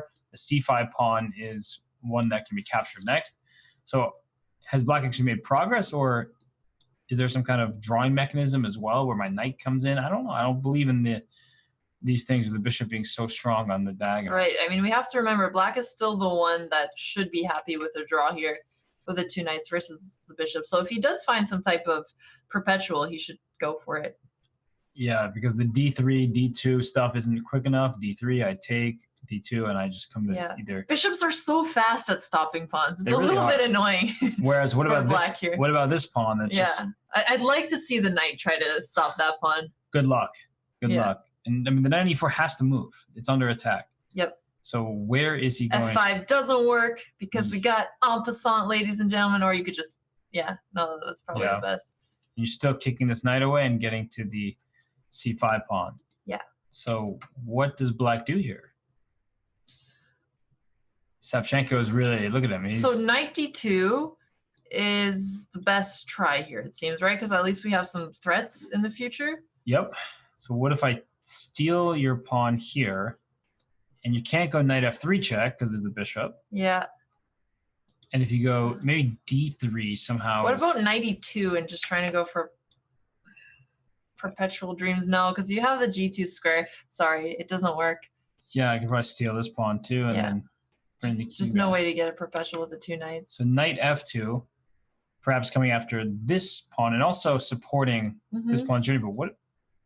King g3, d3, takes d2, bishop f3, h2. This is one of the coolest things I've ever seen. The white king cannot approach either pawn, which means I'm going to promote one. That's really nice. If that happens, that is absurd. But that's the essential point, is that the white king, if the king can come to g2, I'm stopping both of your pawns, or same with e2. But without that, I just go queen, you take, and I get a new queen over here. That's really on top of that spicy idea, I'm hearing from one of our chat moderators that Nepo blundered. Nepo blundered. So we'll come back to this game between Savchenko and Haik Martirosyan, because it does look like Haik is the one all of a sudden who's posing the very difficult questions. And bishop c2 played by Sargsyan, and here comes the h pawn. Wait. Hang on. f4. Protecting the base pawn. And the king can't take because h6 is too fast here. Yep, and f6 is met by g6, where if you take this, here comes h6, and I break my pawn free. Right. Is he in some type of Zuzfang here? Let's see. Can you just keep going to protect? And the issue is that if he moves his king close enough to the promotion square, he's going to lose the d5 pawn. And then if it's a 3 versus 2, this should be winning for white, because he can just squeeze out the king. Yeah, should be able to just take and keep bringing the king up. So what is... Remember when I told you Armenia always can defeat these higher rated teams? Not that I had a prediction, so I'm trying to take unfound credit here. Well, we see actually bad bishop 10 and guess the move leading that, and you're guessing the result. And, hey, Tayyip's still in there trying to... Oh, apparently we missed the blunder. It was when knight d4 was played on move 45. Because it allowed h5.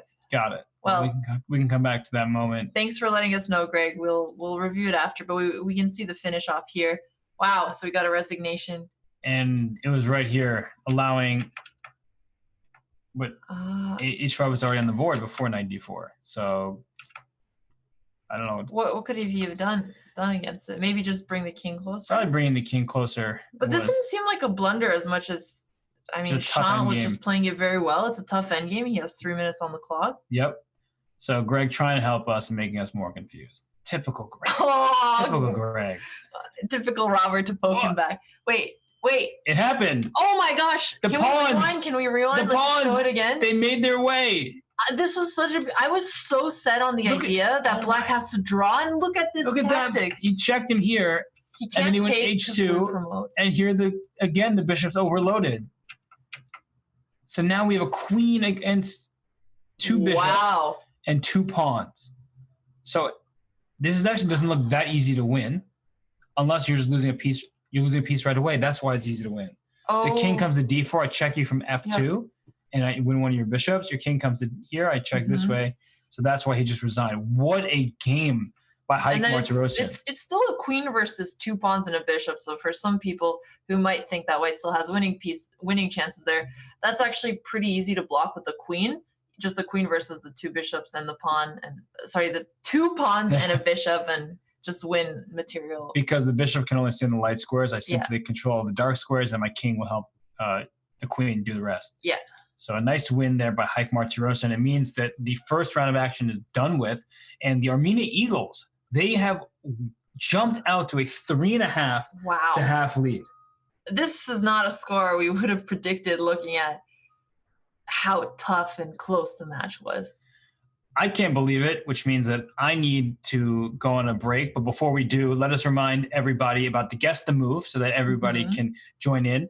That each week you can guess the move by making moves on the board. And for the top premium member guesser, you're going to win $50 if you get the money game. Wow, that's at least 10 coffees. I mean, that's basically my daily dosage. So I'd be really happy with a prize like that. I honestly don't even know what the money game is. We haven't been informed, but once it's revealed, everyone is going to be able to take part and all bets are off because the $50 will be on the line. But until then, we're going to break. See everybody in just a few.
Well, welcome back, everybody. We just saw Armenia jump out to a huge lead over the Russia Wizards, surprising me, Alexandra. I feel like you're also pretty shocked by. I'm shocked by the margin of victory. I'm not shocked to see the Armenian Eagles being able to defeat such a high-rated team because they've had incredible performances in the Pro Chess League in the past. But 3-1 is quite the first round. We'll see if the Russian Wizards can recover from that. But first, let us remind you guys of this new game we have called Guess the Move, where each week, including today, fans can try to guess alongside the players. So you could be in the Chess.com live boards and try to put your move in. We are giving out a prize for the premium member who gets the most guesses correctly. That's going to be a $50 prize. Wow. And if you're not a premium member, then you'll win a 3-month Chess.com Diamond membership. So keep guessing. We don't know which game it is yet, but we see a few familiar faces in all of these chats like Tayyip, and keep going there. Yep. Yeah, we saw Nihal Sarin, a grandmaster, in there earlier trying to steal those $50, but it's a fun game. And, well, just remind everybody, this is the Pro Chess League. The new format is such where there are no rating caps, which is why some people who are, may have not ventured into these parts for a while to say, wait, I thought the team couldn't be over 2,500. This year you can, and that's why you see lineups like the Russia Wizards with Jan Nepomniachtchi and Evgeny Tomashevsky on their top two boards. But without further ado, let's see how the second round of action gets going here, because I'm curious. You're down 3.5. The Armenia Eagles are cruising. Can the Russia Wizards with Jan Nepomniachtchi on board one stop them? Right. Well, I mean, Jan just lost to their fourth board. Yep. And it's his first game in the Pro Chess League. So we'll see if he can recover from that. The tricky thing about the Eagles, though, is that all four of their boards are pretty much the same rating.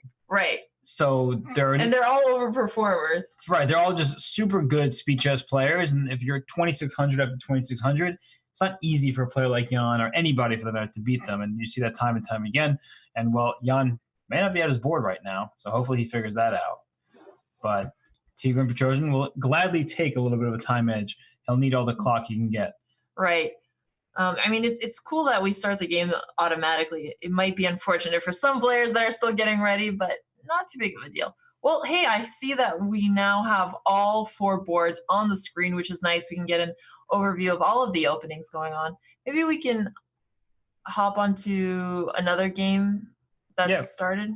Oh, we can just see that on the screen here. We have all four matchups underway, and we see that in this game between Evgeny Tomashevsky, that's the bottom left of the screen of the four boards. He has a beautiful center, but Sean Sargsyan says, I'm just going to Fianchetto both of my bishops. Which side would you take in the early? I think you like your center. I do like my center. This seems like something I'd play with as white. But from what we've seen from all of the games, these top players are really good at hedgehog-like structures where you're giving up the center in the early game to get your pieces on their optimal squares, like the two Fianchetto bishops, and then figure out where you want to make a pawn break later on. Yeah, that's absolutely correct, because by not committing to something, it feels also like it should be punished. That's one of the issues that white tends to have in these positions. And then you make an early pawn break of your own that can't be taken back. So Evgeny Tomashevsky played h3. We see that in the game between Mkhitaryan. I keep saying it because Armenian soccer player, but it's Marty Rosen, which is his username on Chess.com, with the white pieces on the bottom right of the screen. He has more space in the position. Black's pawn structure is kind of awkward. But Sedipov, he does this pretty regularly. He plays kind of strange-looking openings and then tries to say, once we get into a neutral position, I'll go and outplay you. But he did go for a win against Zavan Andreasen, and he really went for a loss. Yeah, that's true. I'm not crazy about the bishop b7, c6 pawn combination here, because his own pawn is blocking the bishop, and he can't push c5 just yet, because then he would isolate his two pawns and get into a worse pawn structure. So I do wonder what his plan is. It's nice that he's finally putting pressure on d4. Maybe he's looking towards e5. Yep. But I still prefer white's minor pieces and solid position over black here. For sure. And the rook on d8 just, it's poking and prodding the center. Perhaps black will get a c5 in soon if the knight doesn't get protected in the interim. And for Sedipov, he's up on the clock. So he's playing very quickly. He feels confident in these positions, even if at first they're not particularly aesthetically pleasing. Right.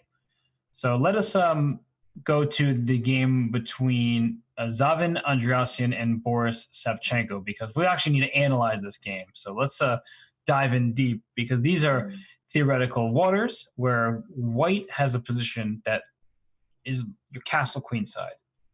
All your pieces are out. The black king is in the center. If you looked at this position for the first time and you just were like, okay, this is just a new position and there's no theory here, let's pretend, wouldn't you just think that white is just doing extremely well? Yeah, I mean, white has almost all of his pieces developed, and sure, black has a pawn on b4, but it doesn't seem like he has any attack just yet. Right. So it's really crazy in these positions how quickly black can actually end up developing from this initial position where it looks like he's just so behind and he's pinned and there's so many attacking threats going on. Right. I'm always looking at sacrificing the e6 square because your king is stuck in the center. This bishop on c5 is a bit annoying because it just pinned my knight on d4, whereas I have a rook on d1 and a queen on d8. So I would love to move my knight away and hit your queen, but in the meantime, my queen on e3 is under attack. And we see Zavin Andreassian on screen now. He is trying to figure it out and plays queen e5. So when you say he's trying to figure it out, are they out of theory on move 16, or is he picking between different lines? He is, I think he's trying to remember his theory, but this kind of situation always, at least to me, feels like black, if you don't remember what you're doing and don't like have every single computer line memorized and checked out deeply, it looks like black's position is the one that's on the verge of collapsing and not white's. Right. In this position, as with a lot of different ones, the side that is more defending is the one that would rather be booked up or have some computer help here from having prepared the game beforehand. So bishop takes c4. So he had to trade off his dark squared bishop here just to get out of the pin. Queen b6, helping the rest of the pieces on the attack on the queen side. He's also going to be able to castle pretty shortly unless, white tries to play g5. Yeah, g5 is what I was looking at.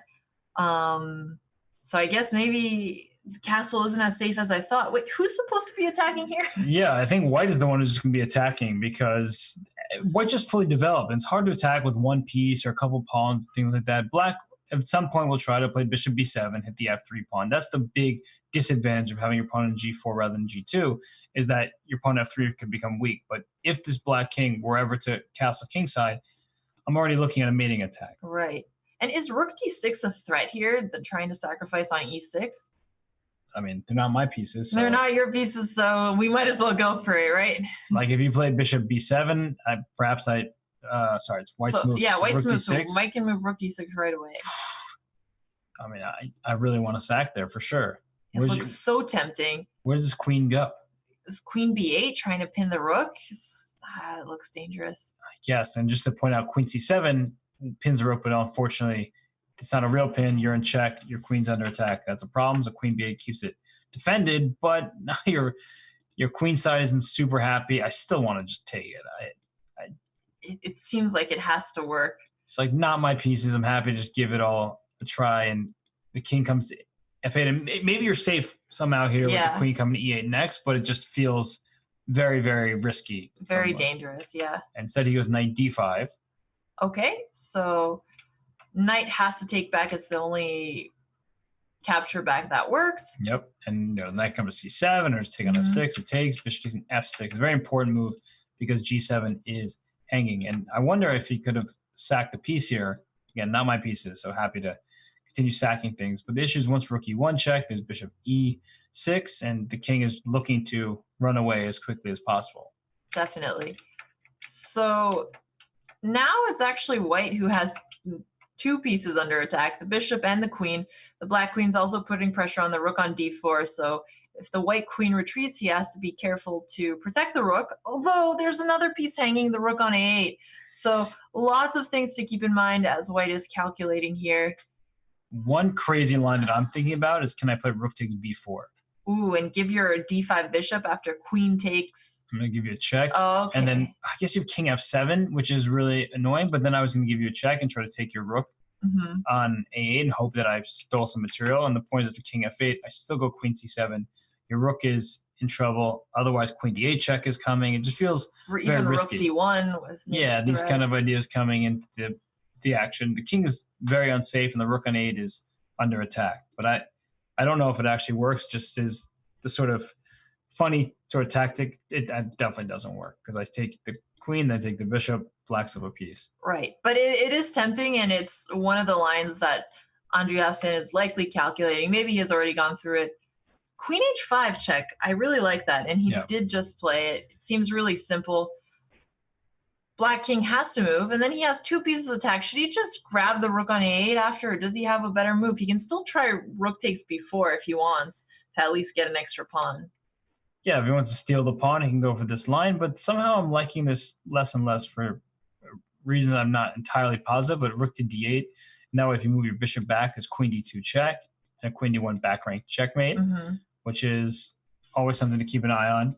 So king e7 played, and if I take here, queen takes, I get a rook d1 in first. So I gain sort of an important tempo type of move. And right. Rook e4 played instead. Okay, that makes perfect sense as well. Yeah, white wants to keep as many pieces as he can here since he's the one attacking. So now if it was white's turn to move, for example, he could have played rook he1, just continuing to put pressure on the e6 square. The black king is in a really awkward position, so white should try to keep this tension as much as possible. Even moves like queen g6 could be annoying in the future because it would force something like king f8 or rook g8, which make it harder to eventually get the king to a safe square. I think that black's just already busted. I mean, your point is well put here. Rook he1 is just, you go rook a7, I can go rook he1, and this pawn e6 is coming down. And even if I give up my 2 rooks for your queen, I also win a pawn in the process, and your king is still in vulnerable shape. Plus your idea of queen g6, white is just really crushing you. Yeah, that's the good way of putting it. Well, we have a result tip from the chat that Matriosyan's game has a sacrifice in it, so and it's over. So let's take a look here. Eh? He went knight takes g5, saying your king is very weak once my queen gets to g5. Oh, this is so nice. Took the e5 pawn, so 3 pawns for a piece. I guess 2 pawns for a piece, I should say. He did take 3 pawns, but he was down a pawn to start, and this king is very vulnerable. So rook to d1, he puts rook d1, and look at this. He took on a1, thinking that he'll take back. But surprise, we got to check here. Check, and then take with check, and then the king moves, and then I can take the rook, and I'm up all the material that I need. So a nice win there for Martirosyan. Oversight by Sidipo, who doesn't seem to be on his A game today. Right. Although you could say that about almost every player on the Russian Wizard team so far based on the result. That's true. And well, I'm going to pull up the game with Evgeny Tomashevsky and Shant Sargsyan. And we're in an endgame where only white can be better because we look at the quality of our pieces, and the bishop on d3 is much better. But Yevgeny offered a draw, so I'd probably take it as Sargsyan. Declined. What is going on? How could he possibly decline a draw here, Black? He just wants to contradict you and show you that he thinks he has winning chances as well. No, I'm teasing. No, I know you are, but it's just like I'm looking at the position in utter disbelief. Maybe he just played too quickly. I don't understand what possible plan Black could have here. But I would decline the draw than offer a draw, because what is Black aiming for? Right. He can't ever push the G pawn because f5 is going to hang. Like white can just do this forever. Yep. All right. Let's move on from here. Jan Nepomniachtchi with the white pieces. I like his position, that's for sure. The even number of pieces, same pieces, but this knight's ready to come to c4 to put pressure on this bishop on d6. The rook on a8 stuck, protecting the pawn a7. More space for white. More developed. Yep. Or it feels like he's more developed just because of the activity, but actually they're similarly developed. That's true. But it seems like he's more developed. Right. His pieces have more control over the board. Yeah. But that being said, I mean, okay, we're seeing Jan play, so maybe he'll figure it out, but it's still hard to find a winning plan here for white other than the fact that it's just easier to play it as white than as black. And remember how Jan wasn't at the board to start? Yeah. He's now had 3.5 minutes. Oh, that's impressive. And we see Jan on screen working hard to get his wizards back in the match, but considering Armenia's up 4.5, it's getting to that territory where you just need to win all your games. So in this current positions, white can try doubling the rooks on the d file, or you can try going for some pawn breaks like a6 or b5. But with any pawn push, he's also going to create some weaknesses. So do you see any good plans for white here? I like the rook d2, and you played. I think your instincts were correct because you're absolutely right. If you play a6, that also becomes a pawn that might be going too far up the board and become a weakness in certain endings. So with the rooks on the board, there's a big problem for black that this pawn on a7 is still being tended to. And after rook h to d1, you don't even have to play rook h to d1. But if this rook swings over to d8, perhaps I even aim for a g4 push. You said that we can consider making progress with our pawns. The king side as well is open and available for white to maybe play a rook g1, pawn g4, and try to take over the g file. Yep, and I like that we would wait for the black rook to try to challenge the open file first. Yeah, because the rook on h8 is protecting covering the pawn. Yeah. Protecting and hitting the h4 pawn through it. So that way, if the rook decides to leave, then g4 does feel like a more potent option. And bishop c7. Very defensive move. Yeah, because my first instinct is, can I just like take this here? And after king takes, play rook to d1, because you can't play rook d8 as the a7 pawn falls. Still hanging, yeah. Still hanging. But then I guess I play rook h7 and b. Which looks wrong, but he's holding on here. For dear life. And I'm thinking about an exchange sack coming your way, but it probably isn't good. So I'm going to take it back and pretend like I didn't suggest it. So g4. Well, this is a move you were suggesting. So white can try to push for a pass pawn on the h file. We'll see if black decides to take here. Because say black sits on this position. Is g takes h5 the follow-up for white if I give you another move here? Or would you like to go g5? I can't just g5. You can't sit, right, because of h takes g4, and then you can't play rook d1 because h takes g4, and then you lose the pawn. But again, that's why a6 was played, so that you can put this rook. The whole point was that a move ago, if I was able to play rook hd1, and you lose your a rook, you lose the a7 pawn. And if you move this rook, then I finally take on h5, which is why a6 was played. Makes sense to get rid of that attack. And now I guess it is white's turn, so we'll see what he wants to do with that pawn push on g4. Yeah, so your question is a very good one. Do you take on h5? Do you play g5? Do you play rook to g1? That way, if you take, I take with the rook, and I protect h4 while attacking g6. All very good questions. And tactically, I think this could become a problem for black, as you might think you're protecting things, but check here, your knight can only move if you lose your rook on g8 for my bishop. Once again, seeing the powers of the bishop in a game here. Bishop's so strong. Definitely. So he did play rook g1. He is preparing. And I think this is one of the difficult things about pushing when you have a winning endgame, when you need to create some sort of pawn break and your opponent is just not moving their pawns. Yep. So you have to keep building slowly. All right, we have another result. Zavin Andreasen, he cruised to victory, just pulled the final position. He ended up getting the queen against the two rooks, like we more or less predicted at that point.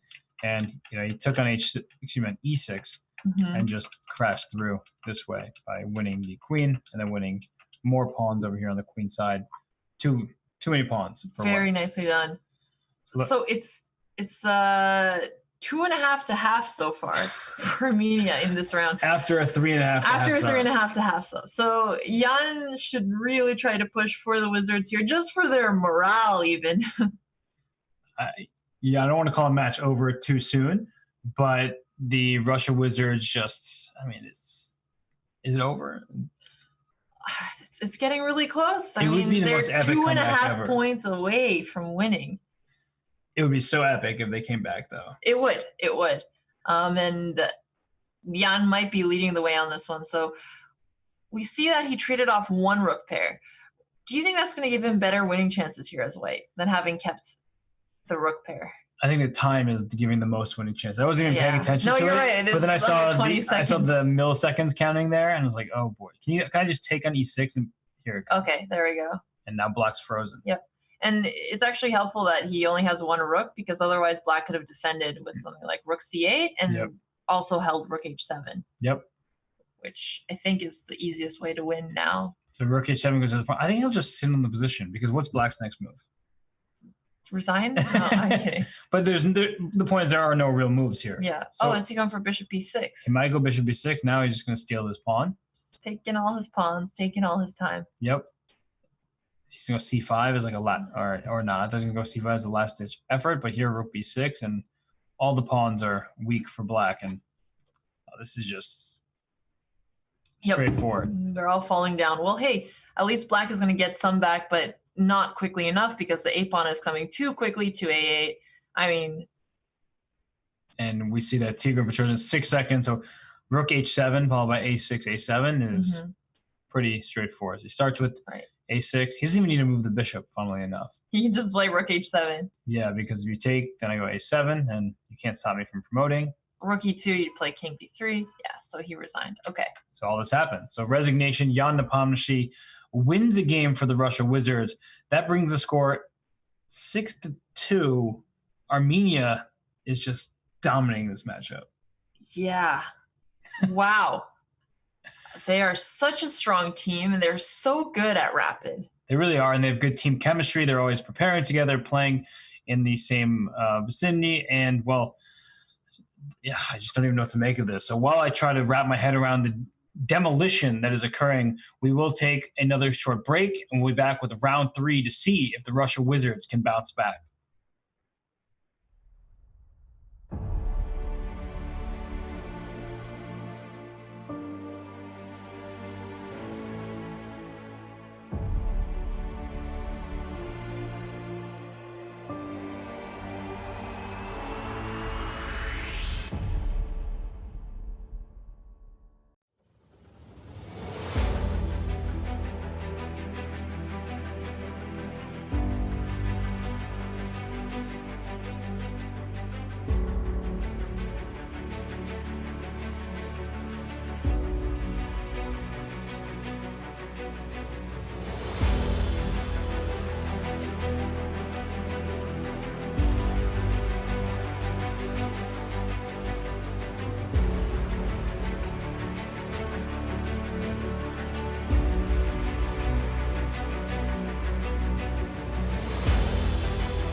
We are back. The Armenia Eagles up 6-2 over the Russia Wizards in this primetime matchup. The Eagles pouncing on the Wizards, who don't quite seem able to guess their opponent's moves very well.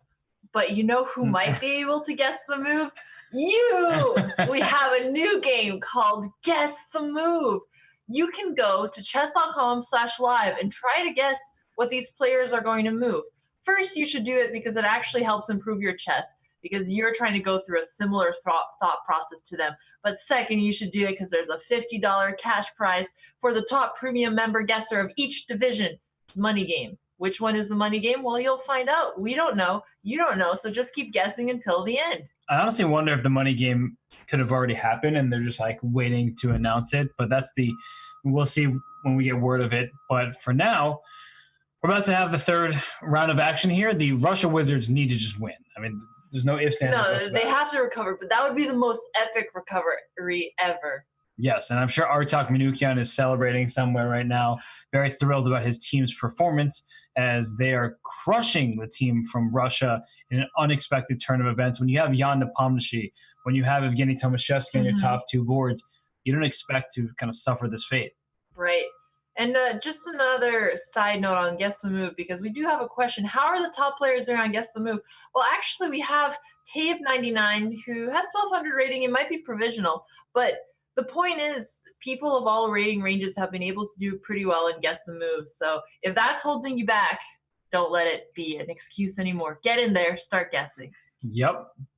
Anyone can do it, and, well, just guess on every single move. Hopefully you get some right. But hopefully. You also put some the problem is the players make a lot of fast moves. So if you're not moving really quickly, then I guess it'll be hard to come up with a move. But also want to think, right? Chess is not just about guessing. It's about the thought processes and the strategizing. But Jan Nepomniachtchi, after knight c3 by Hark Martirosyan, chooses to allow his opponent to play e4. And get into a Perk. Is he well known for the Perk?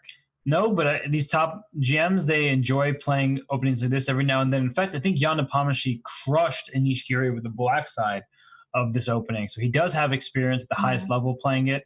And he, in general, is that type of adventurous player who would do something like this. All right. And he pushed b5 really early on here. So we're seeing pawn pushes before he's developing or before he's castling. He wanted to fianchetto his bishop anyway, put pressure on the e4 square, so might as well do it with a more aggressive move like b5. Yep, and that way you can kick the knight away with b4, and that's why a3 is played to stop b4. Keep this pawn on e4 well defended for the time being.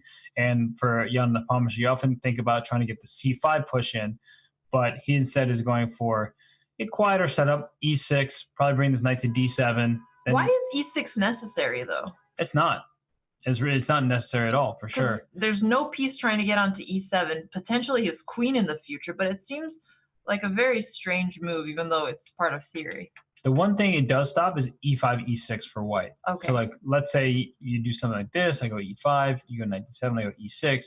You take, and then I put knight to g5, where my whole point is that I've sort of filled the square, and I removed your defender of that square, which was a pawn, and now my knight is just going to leap into the action on e6, where it hits pretty much all of black's pieces. Got it. So one drawback of letting your opponent get the entire center is that if you're not careful, then they might just storm forward too quickly. So e6 is preventing that idea. Right. And b4 is now playing on both sides of the board, but you have a strong center. Let's push this pawn on b5, keep it in place so I can play a4 to break open the queen side. So Haik Martirosyan seems to be handling this very well from the white side of things. And by the way, Zavin Andreasen and Evgeny Tomashevsky made a draw in 16 moves. Oh, the Wizards know they're trying to win, right? The Wizards are trying to win, and that's why Zavin played this line. The Rook E1 variation of the Berlin. Here we have the Berlin. Knight takes E4. D4 is main line. Rook E1 just keeps everything symmetrical. And so I can't really blame Tomaszewski because these lines are well known. And in fact, this exact draw, I think this was the final position of games where Dominguez was black 2 different times on Monday, and his opponents made this draw and just... So where could a Tomaszewski have tried to deviate? Okay, so just not going to... But he wouldn't know that Andreasen is just going to go for Rook E1 instead of D4. Yes, but because you can do that, you probably should play like a Sicilian or just gone for something adventurous. Because at this point, a draw is the same as a loss. Yeah, exactly. You're down so many points. But the symmetrical structure, white is slightly better. You're ahead in development. You have better control of your squares. seems like a good choice by Zavin, who's going to trust his teammates for the rest of the way. And if we look at Heike Martirosyan, well, this is what Yana Pomashi brings to the table for the Wizards. This is now an asymmetrical pawn structure. Mm-hmm. White no longer has a B pawn, black doesn't have a D pawn. The bishop has some open space. The center is perhaps in danger of collapsing, but at the same time, white has gained an attack on this knight f6. This bishop can come to g5. This knight might want to come to e4. All of these are themes that might be relevant. What if I just start taking your piece here? Yeah, so if e takes f6, well, it looks like black has to recapture one of white's pieces, but can't white just take on g7 after? So yeah, if I take one of your pieces, take on g7, maybe I'll take Bishop takes f6 and keep the pin. I keep this first. I don't know the move order, but I'm trying to keep this fork alive. Maybe bishop takes f6 first, and before bishop takes f3, not f6. Because he's forcing white to take back, and now if the bishop takes on f6, he's protecting d4, which is still forking the knight and the bishop. Which still, I mean, white can play move like bishop h6, and then we have to ask, well, what's going on here? What is going on here? Yeah. Too many questions. And Jan looks like he's really thinking there. He needs to Oh, figure it out. he did remove his man bun. I saw some questions from Chess.com and others about what happened to his famous hairstyle. I guess he went back to the short. Oh, he no longer has long hair? Nope. Wow, I didn't even pay attention to that. That's surprising. I mean, it was pretty iconic. It was. It really, it made him powerful. His moves are already powerful, but that made him really stand out. And so we have Martirosyan taking his time here. It's very, very tricky. Do you have any tips on how you should start to calculate in a position like this where there are so many possible exchanges? Yeah, that's a good question. I mean, I guess first off, you say, how do I evaluate the position bishop takes d4? By just so you look first at the most obvious move and you start calculating that over looking at all of your options. And he ends up doing it. But yeah, I think it's important to have a fallback option that you feel comfortable with. And here he's just saying my pieces are nice and centralized. My knight can still come to e4 and maybe into d6. So that's why I'm just going to regain the pawn. But then I sit for a moment longer and I say, okay, well, what about these tactics with bishop g5? And even if, or bishop g5, excuse me, take on f6, these type of positions, and even if I say, all right, this still looks good for white because of X, Y, and Z reason, when I look at this, it looks very complex. I mean, we have opposite colored bishops. Here, black maybe taking on f8 with the king. I don't know, whichever piece. The whole point is that two pawns for the exchange, it's complex. If you feel that at the end of the day, this is much more obvious to you, that you have these clear advantages in your position that you are happy about, then it does make sense to just calmly go for especially when you're playing somebody who's so strong. Maybe you want to go for something a little bit more safe because you can be concerned that he oversaw something. Yeah, you don't want to overlook anything. And you also, with match score, right? You're up 6.5, 2.5. You don't need to win this game. Yeah. You just need a couple more draws as a team to secure the match. And the last thing you want to do is just get crushed off the board, which is not going to happen. But that's something you'd like to avoid. And I'd like to just fix an inaccuracy. I said, apparently he still does have the man bun. It's just from a different angle. I see it now. So sorry fans for freaking you out there. They would have been pretty disappointed had Jan cut the man bun, but he still has it. Everyone can rest easy now. And bishop d4. So I guess Heike is going to put his pawn on c3, keep everything defended. The bishop on d4, it's sort of operating as a big pawn. But also if I get a4 in, I can open up the a file for my rook. This rook on e4 at the right moment could even become an aggressive attacking piece. But I like what Jan's doing in return. Knight to b6. Yeah, and h4. Okay, so white is realizing that if he just sits on this, black is going to be the one who has the better endgame. So he should try and create some counter play. He's hanging on to his c3 pawn. If knight takes c3, bishop can take back on c3, and the pawn is still protected because the queen can't capture back. Because the rook will take. So sometimes even if your pawn is protected by less pieces, but your opponent would have to take with a more powerful piece first, and it's still fine. Exactly. A great point. That's why queen a5 was played to get the attack going on the square. And now I really need to protect it, but here we go. Making Yasser so unhappy. Yeah. Well, okay, h5. So we need something here, right? If white doesn't go for this, no chance left. The only issue is that h6 doesn't seem that intimidating, and neither does h takes g5. So I don't see what the follow-up is for that H pawn. Yeah, h6 closes the king side down, which is not what white wants when you're down a pawn and black is ready to barrel through on the queen side. But h6, g6 is just a capture, and I need more than just a rook here. I need my queen on h7, then even after that, I still need more pieces to attack. So it feels like black is the one who should be very happy about this position. You're up a pawn, your knight is beautifully centralized here. The c3 pawn, maybe not the safest piece either. No attack that I can really see, and if your move is rook back to e1, then you can tell that things are going wrong. Yes. So let's take a look at some of the other games in this case. Okay, let us go to Shant Sargsyan versus Boris Savchenko. Savchenko with a very nice looking bishop on the b3 square, aiming at the pawn on f7. Let's change the color of the bishop because it's so good. And what's the material count? Even. Another time we see a pawn on f5, double pawn like this, and queen c4. Line them up.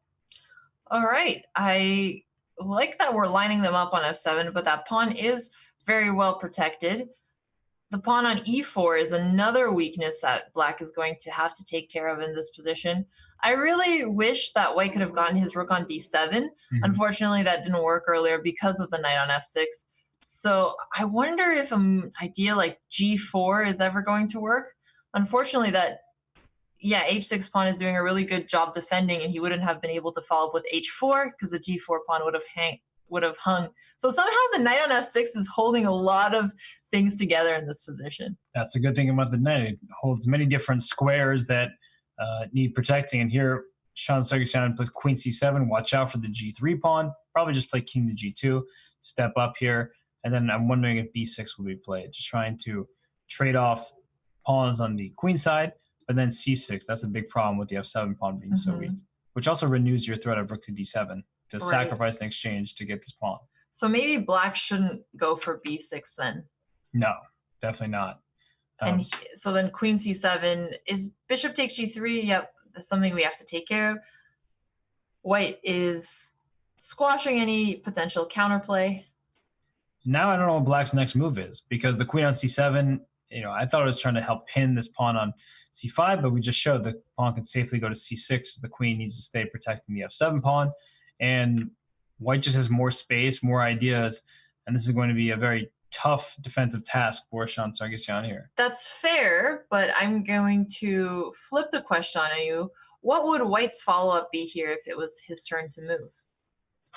I agree, white has a better position, but the follow-up is not so obvious. g4 is one idea to eventually go for your idea of like pushing the pawn to g5.